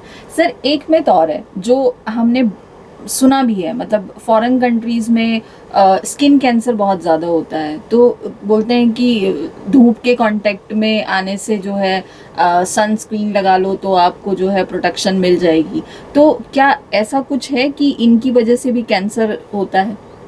दो तरह के लोग हैं, काकेशियन और एशियन। जी। काकेशियन वाइट स्किन वाले होते हैं, उसमें जो मेलेनिन जो हम लोगों में है वो क्लम्प्ड होता है, तो उनको इस धूप सीधे चमड़ी पे असर करती है। और धूप में भी जो अल्ट्रा वायलेट है वो स्किन को बर्न करती है और स्किन में फिर अल्टीमेटली कैंसर बन सकता है। ऑस्ट्रेलिया में सबसे ज़्यादा स्किन कैंसर होता है धूप वाला, क्योंकि पोल्स पे सन रेज की, अल्ट्रा वायलेट रेज की पेनिट्रेशन ज़्यादा होती है। भारत में इसका कोई ख़तरा नहीं। भारत में स्किन कैंसर अल्ट्रा वायलेट से होने के चांसेस बहुत कम हैं। तो इसकी समरी अगर हम कहें तो आपके शरीर में जितना मेलेनिन है आप उतना प्रोटेक्टेड है। आप जितने गोरे हैं उतना आपको इस चीज़ पे नुकसान है। क्रीम का फ़ायदा दो तरीके से होता है। इन लोगों में जो एट रिस्क हैं वो लगा लें तो उनको बर्न कम होते हैं। कुछ लोग वैसे भी होते हैं तो थोड़ा सा सेंसिटिव होते हैं लाइट के, बट वो कैंसर के लिए नहीं होता, वो स्किन बर्न्स के लिए और इन सब प्रॉब्लम्स के लिए होता है। तो उनको एक SPF की रेटिंग होती है, उसके हिसाब से लगाना होता है। अगर आप किसी ऐसी जगह पे जा रहे हैं जहाँ पे सन रेज काफ़ी ज़्यादा हैं, then it is not unwise कि आप थोड़ा सा ये क्रीम जिसमें सन प्रोटेक्शन फैक्टर काफ़ी ज़्यादा हो, से 50 या 30 या जो भी रिकमेंडेशन है उससे ज़्यादा हो, ये नॉर्मल अक्लमंदी है। कि सपोज़ मैं इक्वेटर के पास जा रहा हूँ तो मैं थोड़ा सा लगा लूँ, बट वो कैंसर प्रिवेंशन से ज़्यादा आपको स्किन बर्न प्रिवेंशन करेगा। कैंसर का जो रोल है वो तो सर ने बहुत बढ़िया से बता दिया कि उनमें। इसमें एक चीज़ और ध्यान रखिए, आप जितना ज़्यादा सन स्क्रीन लगाए उतना कम आपके शरीर में विटामिन डी बनेगा। तो विटामिन डी की डेफिशिएंसी हो रही है सन स्क्रीन के चलते। तो सनस्क्रीन मतलब इंडिया की जब हम बात करते हैं तो हम विदाउट सनस्क्रीन भी सन के कांटेक्ट में आ सकते हैं, बशर्ते कि आपकी जो स्किन है वो बहुत ज़्यादा सेंसिटिव ना हो। सर यहाँ एक और डिस्कशन से मेरे माइंड में क्वेश्चन आया कि आपने बताया कि ऑस्ट्रेलिया में जो है वो सनरेज की वजह से स्किन कैंसर बढ़ता है। अगर इंडिया से कोई ऑस्ट्रेलिया में परमानेंटली रहने जा रहा है और उसका जो मेलानिन है वो ज़्यादा है, तो भी उसको स्किन कैंसर के रिस्क ज़्यादा होंगे? नहीं, ये पिगमेंटेशन हमें प्रिवेंट करता है। ओके। लेकिन एक इसके अलावा कुछ कंडीशन ऐसी होती हैं जैसे जीरोडर्मा पिगमेंटोसा हुआ, इसमें स्किन अनयूजुअली सेंसिटिव होती है कैंसर के लिए। इन लोगों को विशेष सलाह दी जाती है कि वो धूप में बिल्कुल ना जाएं तो पूरा ढक के जाएं। इसमें मल्टीपल कैंसर स्किन के लेकिन वो हर किसी को नहीं होता, और जिनको है वो उनको बहुत जल्दी पता भी चल जाता है, उनको वो एडवाइस फॉलो करनी पड़ती है। मतलब ऐसा नहीं होगा कि आपको पता ही नहीं था, आपको वो स्किन जो है ना आपको चिल्ला चिल्ला के बताएगी कि आई एम नॉट वेल। आप इट विल फोर्स यू कि आप अस्पताल जाएं, एक बार डॉक्टर को दिखाएं। तो for normal people it is not a problem. So आप इंडियन हैं, ये आपके लिए बहुत अच्छी बात है कि आपको स्किन कैंसर के जो चांसेस हैं वो बहुत कम हो जाएंगे। सर कैंसर के बारे में हम बात कर रहे हैं, अगर हेरिडिटरी मतलब किसी की फैमिली में किसी को कैंसर रहा है तो क्या नेक्स्ट जनरेशन में भी कैंसर होने के चांसेस हैं? ये जो जीन्स के थ्रू या हेरिडिटरी कैंसर होता है, ये 5 से 6% टोटल कैंसर का होता है और ये फैमिली में रन करता है। जैसे ब्रेस्ट कैंसर हुआ, प्रोस्टेट कैंसर हुआ, कोलन कैंसर हुआ, कुछ लंग कैंसर भी हो सकते हैं। तो ये कुछ सेलेक्टेड कैंसर हैं जो फैमिली में रन करते हैं और ऐसे लोगों को हम सलाह देते हैं कि जेनेटिक टेस्टिंग कराया या जेनेटिक काउंसलिंग उनकी कराई जाती है और ज़रूरत पड़ने पे उनकी अर्ली स्क्रीनिंग भी करी जाती है नॉर्मल पॉपुलेशन के मुकाबले। टेक अवे यही है कि अगर आपके घर में या डिस्टेंट फैमिली में किसी को कैंसर है तो आपको अपना चेकअप टाइम से कराना चाहिए। जेनेटिक टेस्ट अगर आप अफोर्ड कर सकते हैं तो आप डेफिनेटली कराइए। We are offering genetic test also, एक बेसिक स्क्रीनिंग पैनल होता है जो मेट्रो सिटीज़ या टायर ए सिटीज़ के मुकाबले काफ़ी सस्ते में करते हैं हम लोग और ज़्यादा बड़ा पैनल करते हैं। लेकिन अगर आप उसे अफोर्ड नहीं कर सकते तो एटलीस्ट आपके लिए टेक होम मैसेज ये है, घर में कैंसर है अगर किसी को, आप अस्पताल आके अपना बेसिक चेकअप्स कराने शुरू करें कि अगर किसी भी टाइप का कैंसर आपको होता है तो जल्दी पता चल जाए। But in general genetic level पे जो कैंसर्स होते हैं वो बहुत ज़्यादा नहीं होते हैं। इट इज़ एपीजेनेटिक्स नाम की एक चीज़ जो ज़्यादा करती है, एनवायरमेंटल फैक्टर्स जो आपको ज़्यादा इफेक्ट करते हैं रादर देन जेनेटिक्स। सर अभी जो आप एनवायरमेंटल फैक्टर्स की बात कर रहे हैं कैंसर के लिए, वो कौन कौन से फैक्ट हो सकते हैं? जो हम एनवायरमेंट के लिए को कहते हैं एनीथिंग जो आपके बॉडी से बाहर है, जैसे आपने कॉस्मेटिक्स से लेकर के उसकी मेंटल हेल्थ, फिजिकल हेल्थ, जो खाना खा रहा है, जितनी भी चीज़ें आप बात करते हैं वो सब एनवायरमेंट में ही हम काउंट करते हैं। आप क्या जैसे वो है ना कि आपके कर्म जो है वो हैं, वो ज़्यादा ज़रूरी हैं, वही आपका फ्यूचर डिसाइड करेंगे। जेनेटिक्स में भी धीमे धीमे बीच में if I am not wrong sir 1990s तक ये बड़ा ट्रेंड सडनली आया था जब डीएनए और ये सब डिस्कवर हुआ था कि everything is genetics and it was एक तरीके से सोर्स ऑफ डिप्रेशन ऑल्सो, कि अगर सब चीज़ जेनेटिक्स से ही हो रही है तो आप कुछ भी करें या नहीं करें इससे फ़र्क क्या पड़ रहा है। जिसको कैंसर होना है, जिसकी नियति जैसी है वो तो वैसा ही होगा, सीधी सीधी चीज़ है। लेकिन बाय अर्ली 2000s ये डिस्कवर किया गया that genetics is a very small part and तब एपीजेनेटिक्स नाम की एक फील्ड आई जिसमें कहा गया environmental factors have a very very की रोल ऑन डिसाइडिंग कि आपका अंदर के जीन्स और डीएनए कैसे काम करेगा। जैसे कि इन सिंपल लैंग्वेज आपके ऊपर वाले ने जो आपके लिए डिसाइड कर दिया, ज़रूरी नहीं है कि वही आपके साथ होगा। अगर आप अच्छे कर्म करते हैं तो आपकी नियति बदल सकती है। उसी तरीके से better epigenetics, better lifestyle and everything, healthier lifestyle, क्योंकि बेटर में डेफिनेशन भी अलग हो जाती है कि आप एक रिच तरीके से रह रहे हैं तो बेटर है, वो नहीं। आप एक हेल्दियर लाइफस्टाइल करते हैं तो आपका जेनेटिक काम भी बेटर होगा, which is more important. Sir जैसे अभी डिप्रेशन की सर ने बताया, डिप्रेशन और एंजाइटी, क्या ये चीज़ें भी कैंसर का कारण बनती हैं? ये स्ट्रेस जो है आजकल एक कैंसर का और दूसरी बीमारी का प्रमुख कारण होता जा रहा है। स्ट्रेस में जो ये रिएक्टिव ऑक्सीजन स्पीशीज जो ROS हैं वो बहुत ज़्यादा जनरेट होते हैं और ये सेल्स को कन्वर्ट कर देते हैं कैंसर सेल्स में। तो ये जो नाइट शिफ्ट है उसमें भी स्ट्रेस आता है, या और जैसे हाई स्ट्रेस वाले जॉब हैं, या आपका मेंटल मेकअप ऐसा है कि आप अननेसेसरी स्ट्रेस ले लेते हैं। तो स्ट्रेस से आधुनिक ज़माने का एक कर्स है, इससे बचना बहुत ज़रूरी है। फिर अल्टीमेटली फिर हम घूम के योग पे आ जाते हैं जो स्ट्रेस रिलीव करने में बहुत इफ़ेक्टिव है। तो अगर आप डिप्रेशन, एंजाइटी और स्ट्रेस से बचना चाहते हैं तो अभी से योगा एंड प्राणायाम शुरू कर दीजिए। और अगर आपको चाहिए कि हम किसी एक्सपर्ट से सीखें तो सुभारती मेडिकल कॉलेज में आपका बहुत बहुत स्वागत है, जहां हमारी पूरी टीम आपको असिस्ट करने के लिए रेडी होती है, आपको ट्रेन करने के लिए रेडी होती है। आपको कुछ दिन की सिटिंग में वो नॉर्मल जो योगा है वो सीखना होता है, उसके बाद फिर आप घर पे आप खुद भी कर सकते हैं और अपने जो फैमिली मेंबर्स हैं उनको भी योगा करा सकते हैं और एक हैप्पी लाइफ जो है वो स्पेंड कर सकते हैं। बिल्कुल सर, कैंसर की हमने इतनी सारी चीज़ों के बारे में बात की, कुछ मतलब कुछ वैक्सीन्स भी अब डेवलप होने लगी हैं जिससे हम ये कहें कि वो हमें भविष्य में कैंसर से बचा सकती हैं। तो क्या आप हमारी ऑडियंस को कुछ ऐसी वैक्सीन्स के बारे में बताएंगे जो मतलब अगर वो वैक्सीन लगवा लें तो वो कैंसर से काफ़ी हद तक बच सकते हैं?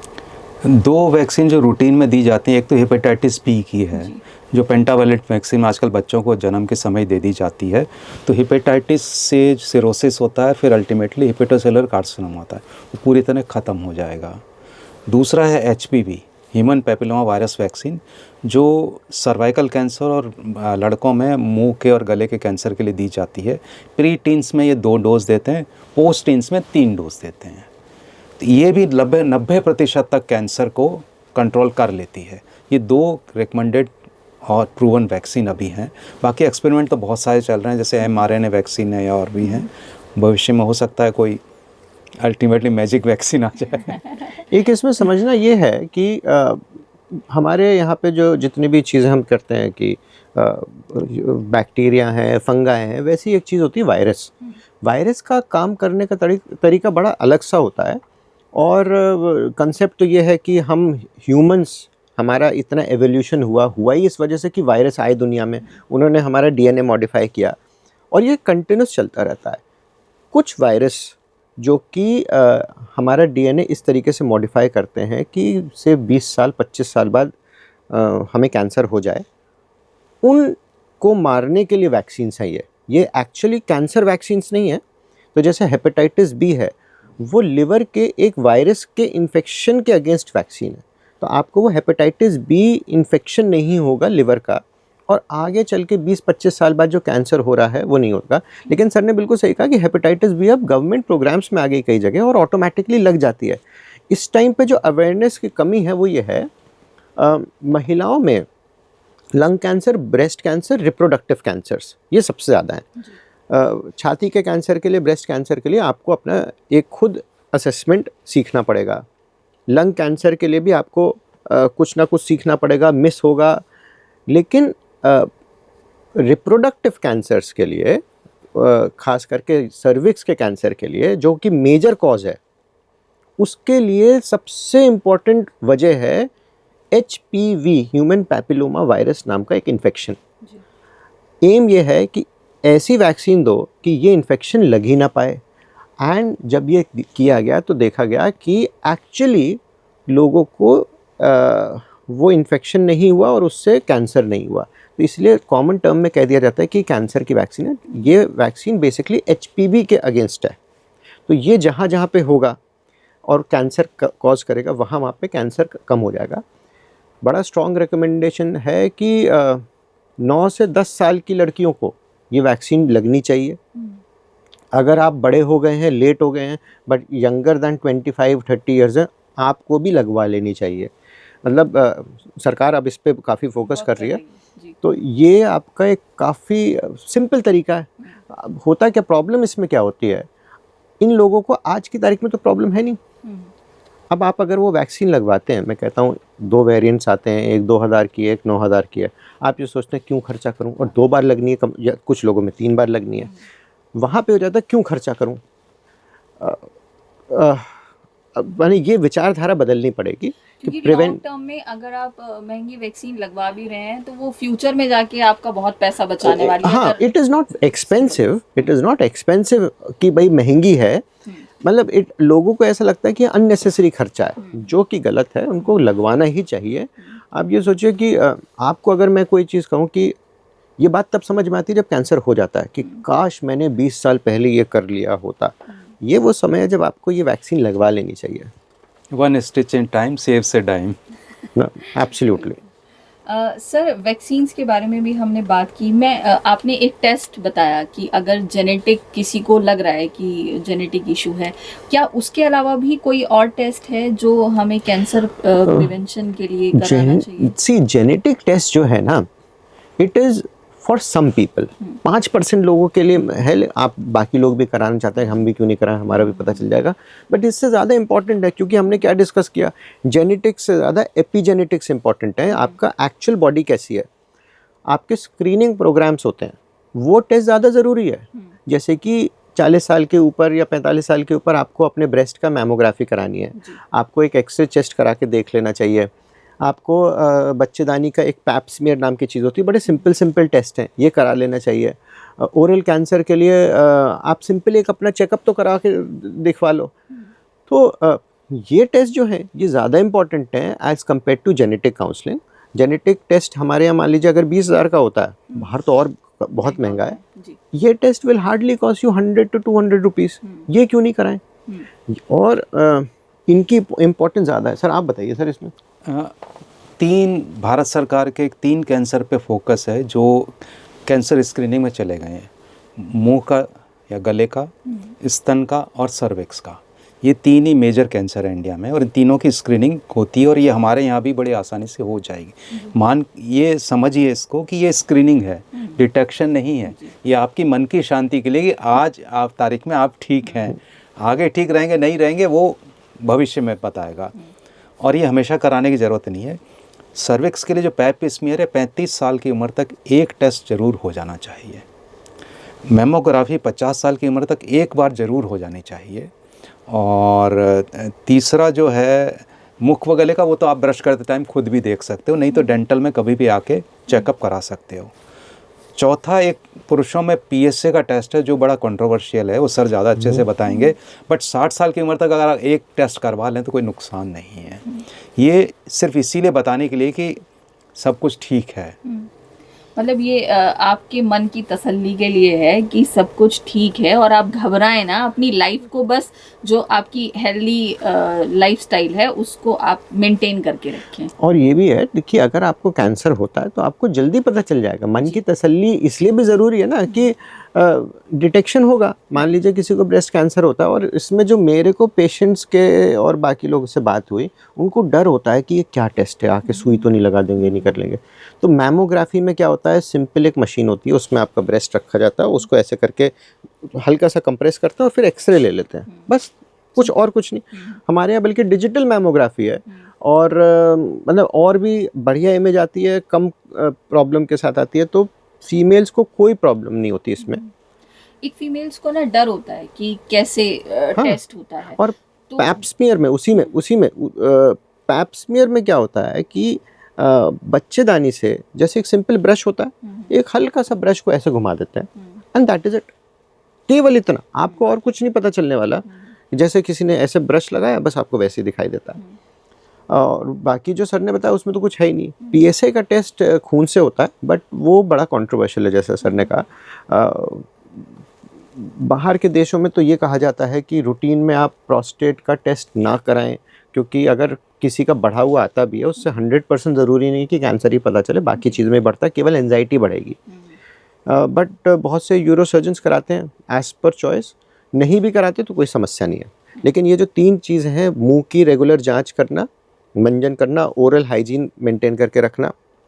नहीं समझ में आ रहा भाई, बहुत बढ़िया डेंटल कॉलेज है नॉर्थ इंडिया में, वन ऑफ द बेस्ट। आप हमारे यहाँ पे आइए, दिखाइए, you will get the best of service. Oral malignancy में हमारे डिपार्टमेंट के अंदर बहुत बढ़िया काम है, रेडिएशन सर के अंडर। मैमोग्राफी, ब्रेस्ट कैंसर, 2 चीज़ें बहुत ज़रूरी हैं। आपको सेल्फ ब्रेस्ट एग्जामिनेशन सीखना है, कैसे अपने ब्रेस्ट को खुद छू के वो समझें, उसका एक टेक्निक है, वो आइए आपको समझा दी जाएगी। और मैमोग्राफी करना, मैमोग्राफी में कोई डरने की ज़रूरत नहीं, जैसे सिंपल एक्सरे होता है वैसे होता है।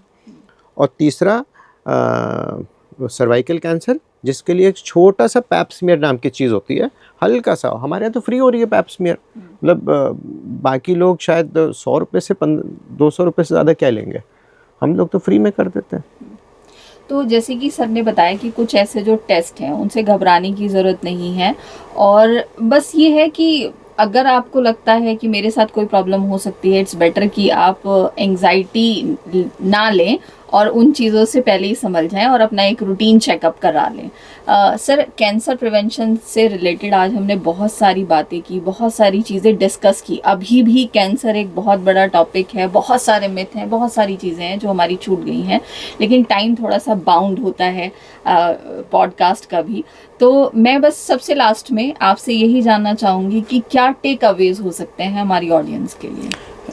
कैंसर से बचाव के लिए ज़्यादा कुछ नहीं करना है, सिर्फ 6 कदम हैं। जी नियमित एक्सरसाइज करनी है, जी संयमित दिनचर्या रखनी है, वज़न काबू में रखना है, संतुलित आहार लेना है, एक्सेस में डेयरी प्रोडक्ट्स नहीं लेने हैं, और जो नियमित चेकअप करवा सकते हैं अगर कुछ समस्या हो तो। सर, आपके अनुसार और क्या आप टेक अवेज में ऐड करना चाहेंगे? जो सर ने बता दिया, sir is a expert on this. आपको वीडियो देखनी पड़ेगी उसके पॉइंट जानने के लिए, क्योंकि मैं सद्गुरु जी का बड़ा फ़ैन हूँ। उनकी एक वीडियो में उन्होंने कहा है कि अंग्रेज़ी सीखने के लिए तो आपको 12 साल चाहिए, यहाँ पे आपको चुटकी में चाहिए। ऐसा नहीं है, क्योंकि हमारा जितना भी डिस्कशन हुआ उसमें हमने हर चीज़ की रीजनिंग दी और अच्छे और गलत चीज़ें दोनों चीज़ बताई, उसके मिथ बताई। तो आपको एक बार वीडियो देख के उसके पॉइंट समझने पड़ेंगे। और मेरा इसमें फिर से रिक्वेस्ट है कि अगर आपके कोई व्यूअर्स ऐसे हैं जिनको कोई सवाल पूछना हो तो उसमें डालें, जो भी एक्सपर्ट होगा उसमें टेक्निकली क्या चीज़ सही है, ट्रेंड के हिसाब से नहीं, क्योंकि कई बार ना चीज़ों का ट्रेंड आता है मार्केट में, उसके हिसाब से कुछ सही हो जाता है, कुछ गलत हो जाता है, उससे लोगों की मार्केटिंग भी इम्प्रूव हो जाती है। हम ट्रेंड के हिसाब से नहीं, हम एक्चुअल लिटरेचर के हिसाब से, जो भी रियलिटी है उसके हिसाब से आपको जवाब दे देंगे। सर, क्योंकि जब हम कैंसर की बात करते हैं तो उसमें कई सारे रीजंस भी आते हैं। कुछ रिसेंट में स्टडीज़ भी आई जिसमें ये कहा गया कि एयर पॉल्यूशन और वाटर पॉल्यूशन जो है वो कैंसर का बहुत बड़ा कारण है। तो इस पर आप क्या कहना चाहते हैं? ये महानगर में जो हम रहते हैं उसका एक कर्ज है कि कारखाने तो आ गए लेकिन साथ में हवा भी प्रदूषित कर गए। तो ऐसा देखा गया है कि प्रदूषित हवा से मोर्टेलिटी बढ़ रही है, और मोर्टेलिटी सिर्फ कैंसर के नहीं बढ़ रही है, हार्ट डिजीज़ और लंग डिजीज़ से भी मोर्टेलिटी बढ़ रही है। तो ये साफ़ हवा का होना बहुत ज़रूरी है। हालांकि कुछ लोग एयर प्यूरीफायर का यूज करते हैं, लेकिन उसकी बजाय अगर हम अपने चारों तरफ ग्रीनरी रखें तो हवा अपने आप शुद्ध होती रहेगी। कुछ पौधे ऐसे हैं जो कमरे में रखने पे अंदर जो कैंसर कारक तत्व पैदा हो रहे हैं, चाहे वो किचन से या वो दीवारों से या वो हवा से, वो भी कंट्रोल में करते हैं। तो इस पे ध्यान देने की ज़रूरत है। अच्छा है कि हम जो पार्टिकुलेट मैटर है PM10 और PM2.5 उसको कंट्रोल करें, सरकार कोशिश भी कर रही है, लेकिन ग्रीनरी का होना और इस बारे में थोड़ा सावधानी रखना बहुत ज़रूरी है, क्योंकि आपकी ज़िंदगी बढ़ाने वाली चीज़ है। इसी तरीके से जो ग्राउंड वाटर होता है उसमें आर्सेनिक पाया जाता है। तो कुछ एरिया हैं भारत के जहाँ आर्सेनिक बहुत ज़्यादा है, तो वहाँ उसको प्यूरिफाई करने के लिए, आर्सेनिक हटाने के लिए फ़िल्टर और स्पेशल मैकेनिज्म यूज किए जा रहे हैं और उसको पीने लायक बनाया जा रहा है। तो ग्राउंड वाटर यूज करते हैं, सावधानी रखनी ज़रूरी कि उसमें कहीं आर्सेनिक ज़्यादा ना हो या नाइट्रेट ज़्यादा ना हो, तो वो भी एक कैंसर का एक कारण है। सर, हमारी सोसाइटी में कुछ लोग ये भी कहते हैं कि जो वाटर प्यूरिफायर आजकल घरों में लगने लगे हैं, क्योंकि बहुत ज़्यादा अवेयरनेस नहीं है कि उसको कितने लेवल पर सेट करना है। तो क्या उसकी वजह से भी कैंसर की प्रॉब्लम क्रिएट हो सकती है? क्योंकि हमें तो नहीं पता कि उसका pH लेवल कितना रखना है या उसको कितना रखना है। कई बार जो वाटर प्यूरिफायर लगाने के लिए लोग आते हैं वो अपनी तरफ से कुछ भी सेटिंग कर देते हैं। नहीं, ऐसा नहीं है। उसका कोई लिंकेज कैंसर से नहीं देखा गया है। हाँ, ये ज़रूर आया है कि जब आप एक पानी के अंदर कितना सॉल्ट्स हैं इसके हिसाब से, केवल मैं नमक वाले सॉल्ट की बात नहीं कर रहा, अलग अलग चीज़ों के सॉल्ट भी होते हैं। सॉल्ट एक टेक्निकल टर्म के हिसाब से अगर मैं बोलूँ, उसके हिसाब से उसको TDS बोला जाता है। ये कंसेप्ट है कि बहुत ज़्यादा TDS का पानी आपको नुकसान कर सकता है। और RO लगवा लिए गए। एक टाइम था जब बिल्कुल एवरीवन वांटेड कि क्या होना चाहिए, घर में RO होना चाहिए। जब ऐसा होता उसके बाद ही उसके साइड इफ़ेक्ट्स पता चलते हैं। तब ये देखा गया और स्टडीज़ में आया कि कम टीडीएस वाले पानी का भी नुकसान है। तो एक रेंज होती है जिसमें आपको टीडीएस लेना चाहिए। 100% आरओ का पानी पीना आपको नुकसान कर सकता है, लेकिन जैसा सर ने बोला, जो कैंसर के तत्व हैं वो होते हैं जो आपके पानी में अलग अलग हैवी मेटल्स होते हैं। पता कैसे चले? There is no way of finding out unless for a water test. आपके उसका एक सैंपल जमा करिए और अपने पास जो भी वाटर टेस्टिंग लैब है वहाँ पे करा लीजिए। हमारे यहाँ तो वाटर टेस्ट होता ही होता है, आप हमारे यहाँ करा ही सकते हैं, but there are lot of other labs. तो आप वहाँ पे पता कर सकते हैं कि आपके उसमें क्या चीज़ है। अदरवाइज मटका क्यों नहीं यूज़ करिए? एक बड़ा पुराना कंसेप्ट जो मटके का है, अगेन मैं आई वुड डिस्क्लोज, मेरा इसमें साइंटिफिक जानकारी बिल्कुल भी नहीं है। कहते ये हैं कि मटके के अंदर जो पानी होता है वो एल्कलाइन हो जाता है और उसके अंदर से काफ़ी अच्छे तत्व उसके अंदर चले आते हैं। मैं साइंटिफिकली यस या नो नहीं कह सकता, बट व्हाई नॉट वो जो चीज़ आपको फील। नेचुरल ठंडा भी रहता है घड़े में पानी। गर्मी के समय आप घड़े का पानी इस्तेमाल कीजिए तो फ्रिज के पानी में आपको वो आनंद नहीं आएगा पीने में जो आपको घड़े के पानी में आनंद आता है। नहीं, मैं तो देखिए 100% सही नहीं है। प्लस जो मिट्टी होती है उसके अंदर के हानिकारक तत्व को एब्जॉर्ब भी करती है। जी। ये वाले पार्ट्स हैं जिसको लॉजिक फिट करता है। Whether it is scientifically correct और नॉट, ये मैं नहीं कह सकता, लेकिन लॉजिक को तो ये बात फिट करती है ना। आरओ का एक नुकसान जो सर बता रहे थे कि टीडीएस 100 या 80 या 60 रखना चाहिए। अगर आपने कम की तरफ रखा, जो पानी के जो कैल्शियम होता है जो बॉडी में जाके एब्जॉर्ब होता है वो कम हो जाता है, तो आपको कैल्शियम की डेफिशिएंसी हो जाएगी अगर टीडीएस ज़्यादा कम हो गया तो। सर, इंडिया में कुछ एरियाज ऐसे भी हैं, जैसे आपने बताया कि कारखाने तो बन गए लेकिन सिस्टम हमारा सही तरीके से नहीं हुआ। तो हमारे इंडिया में ऐसे बहुत सारे प्लेसेस हैं जहाँ पर जो वाटर बॉडीज़ हैं उनको ब्लॉक कर दिया गया है कि ये जो है कैंसर का रीज़न बन रहा है। अगर हम मेरठ की ही बात करें तो मेरठ में काली नदी के आसपास के 20 से 22 गांव हैं जहाँ के जो सरकारी नल हैं या जो नॉर्मल नल थे उनको बंद कर दिया गया क्योंकि उनकी वजह से कैंसर की प्रॉब्लम बहुत ज़्यादा हो रही थी। तो ऐसे लोग जो हैं वो आरओ का इस्तेमाल, मतलब उसका टीडीएस सेट करके इस्तेमाल सही से कर सकते हैं। आरओ टीडीएस तो कम करता है लेकिन सारे हानिकारक, सर ने बताया कि सारे हानिकारक तत्व नहीं हटाता है। डिजॉल्व के सारी चीज़ें नहीं हटती। दो चीज़ देखिए, पोल्यूशन जो भी है ना, pollution is not a natural phenomena, वो मैन मेड चीज़ है और there is no easy answer to pollution. Pollution के लिए आपको लॉन्ग टर्म प्लानिंग करना पड़ेगा, लेकिन अक्यूटली आप जहाँ पे बच सकते हैं, अगर आपका ग्राउंड वाटर में इतने सारे टॉक्सिन्स हैं एंड सरकार उसको मना कर रही है, तो उसका बाईपास निकालना बहुत अक्लमंदी नहीं है फॉर अ नॉर्मल आदमी। उसका ऑल्टरनेट सोर्स जो उन्होंने वाटर टैंकर से पानी जा रहा है, ये जा रहा है, that is much better. Do not try anything else, क्योंकि पोल्यूशन आज की तारीख में, वाटर पोल्यूशन खास करके, is at a very bad level. आप इमेजिन नहीं कर सकते कि वो जो पोल्यूटेंट्स हैं वो किस किस लेवल पे आपके खाने में घुसे हुए हैं and there is an urgency for it.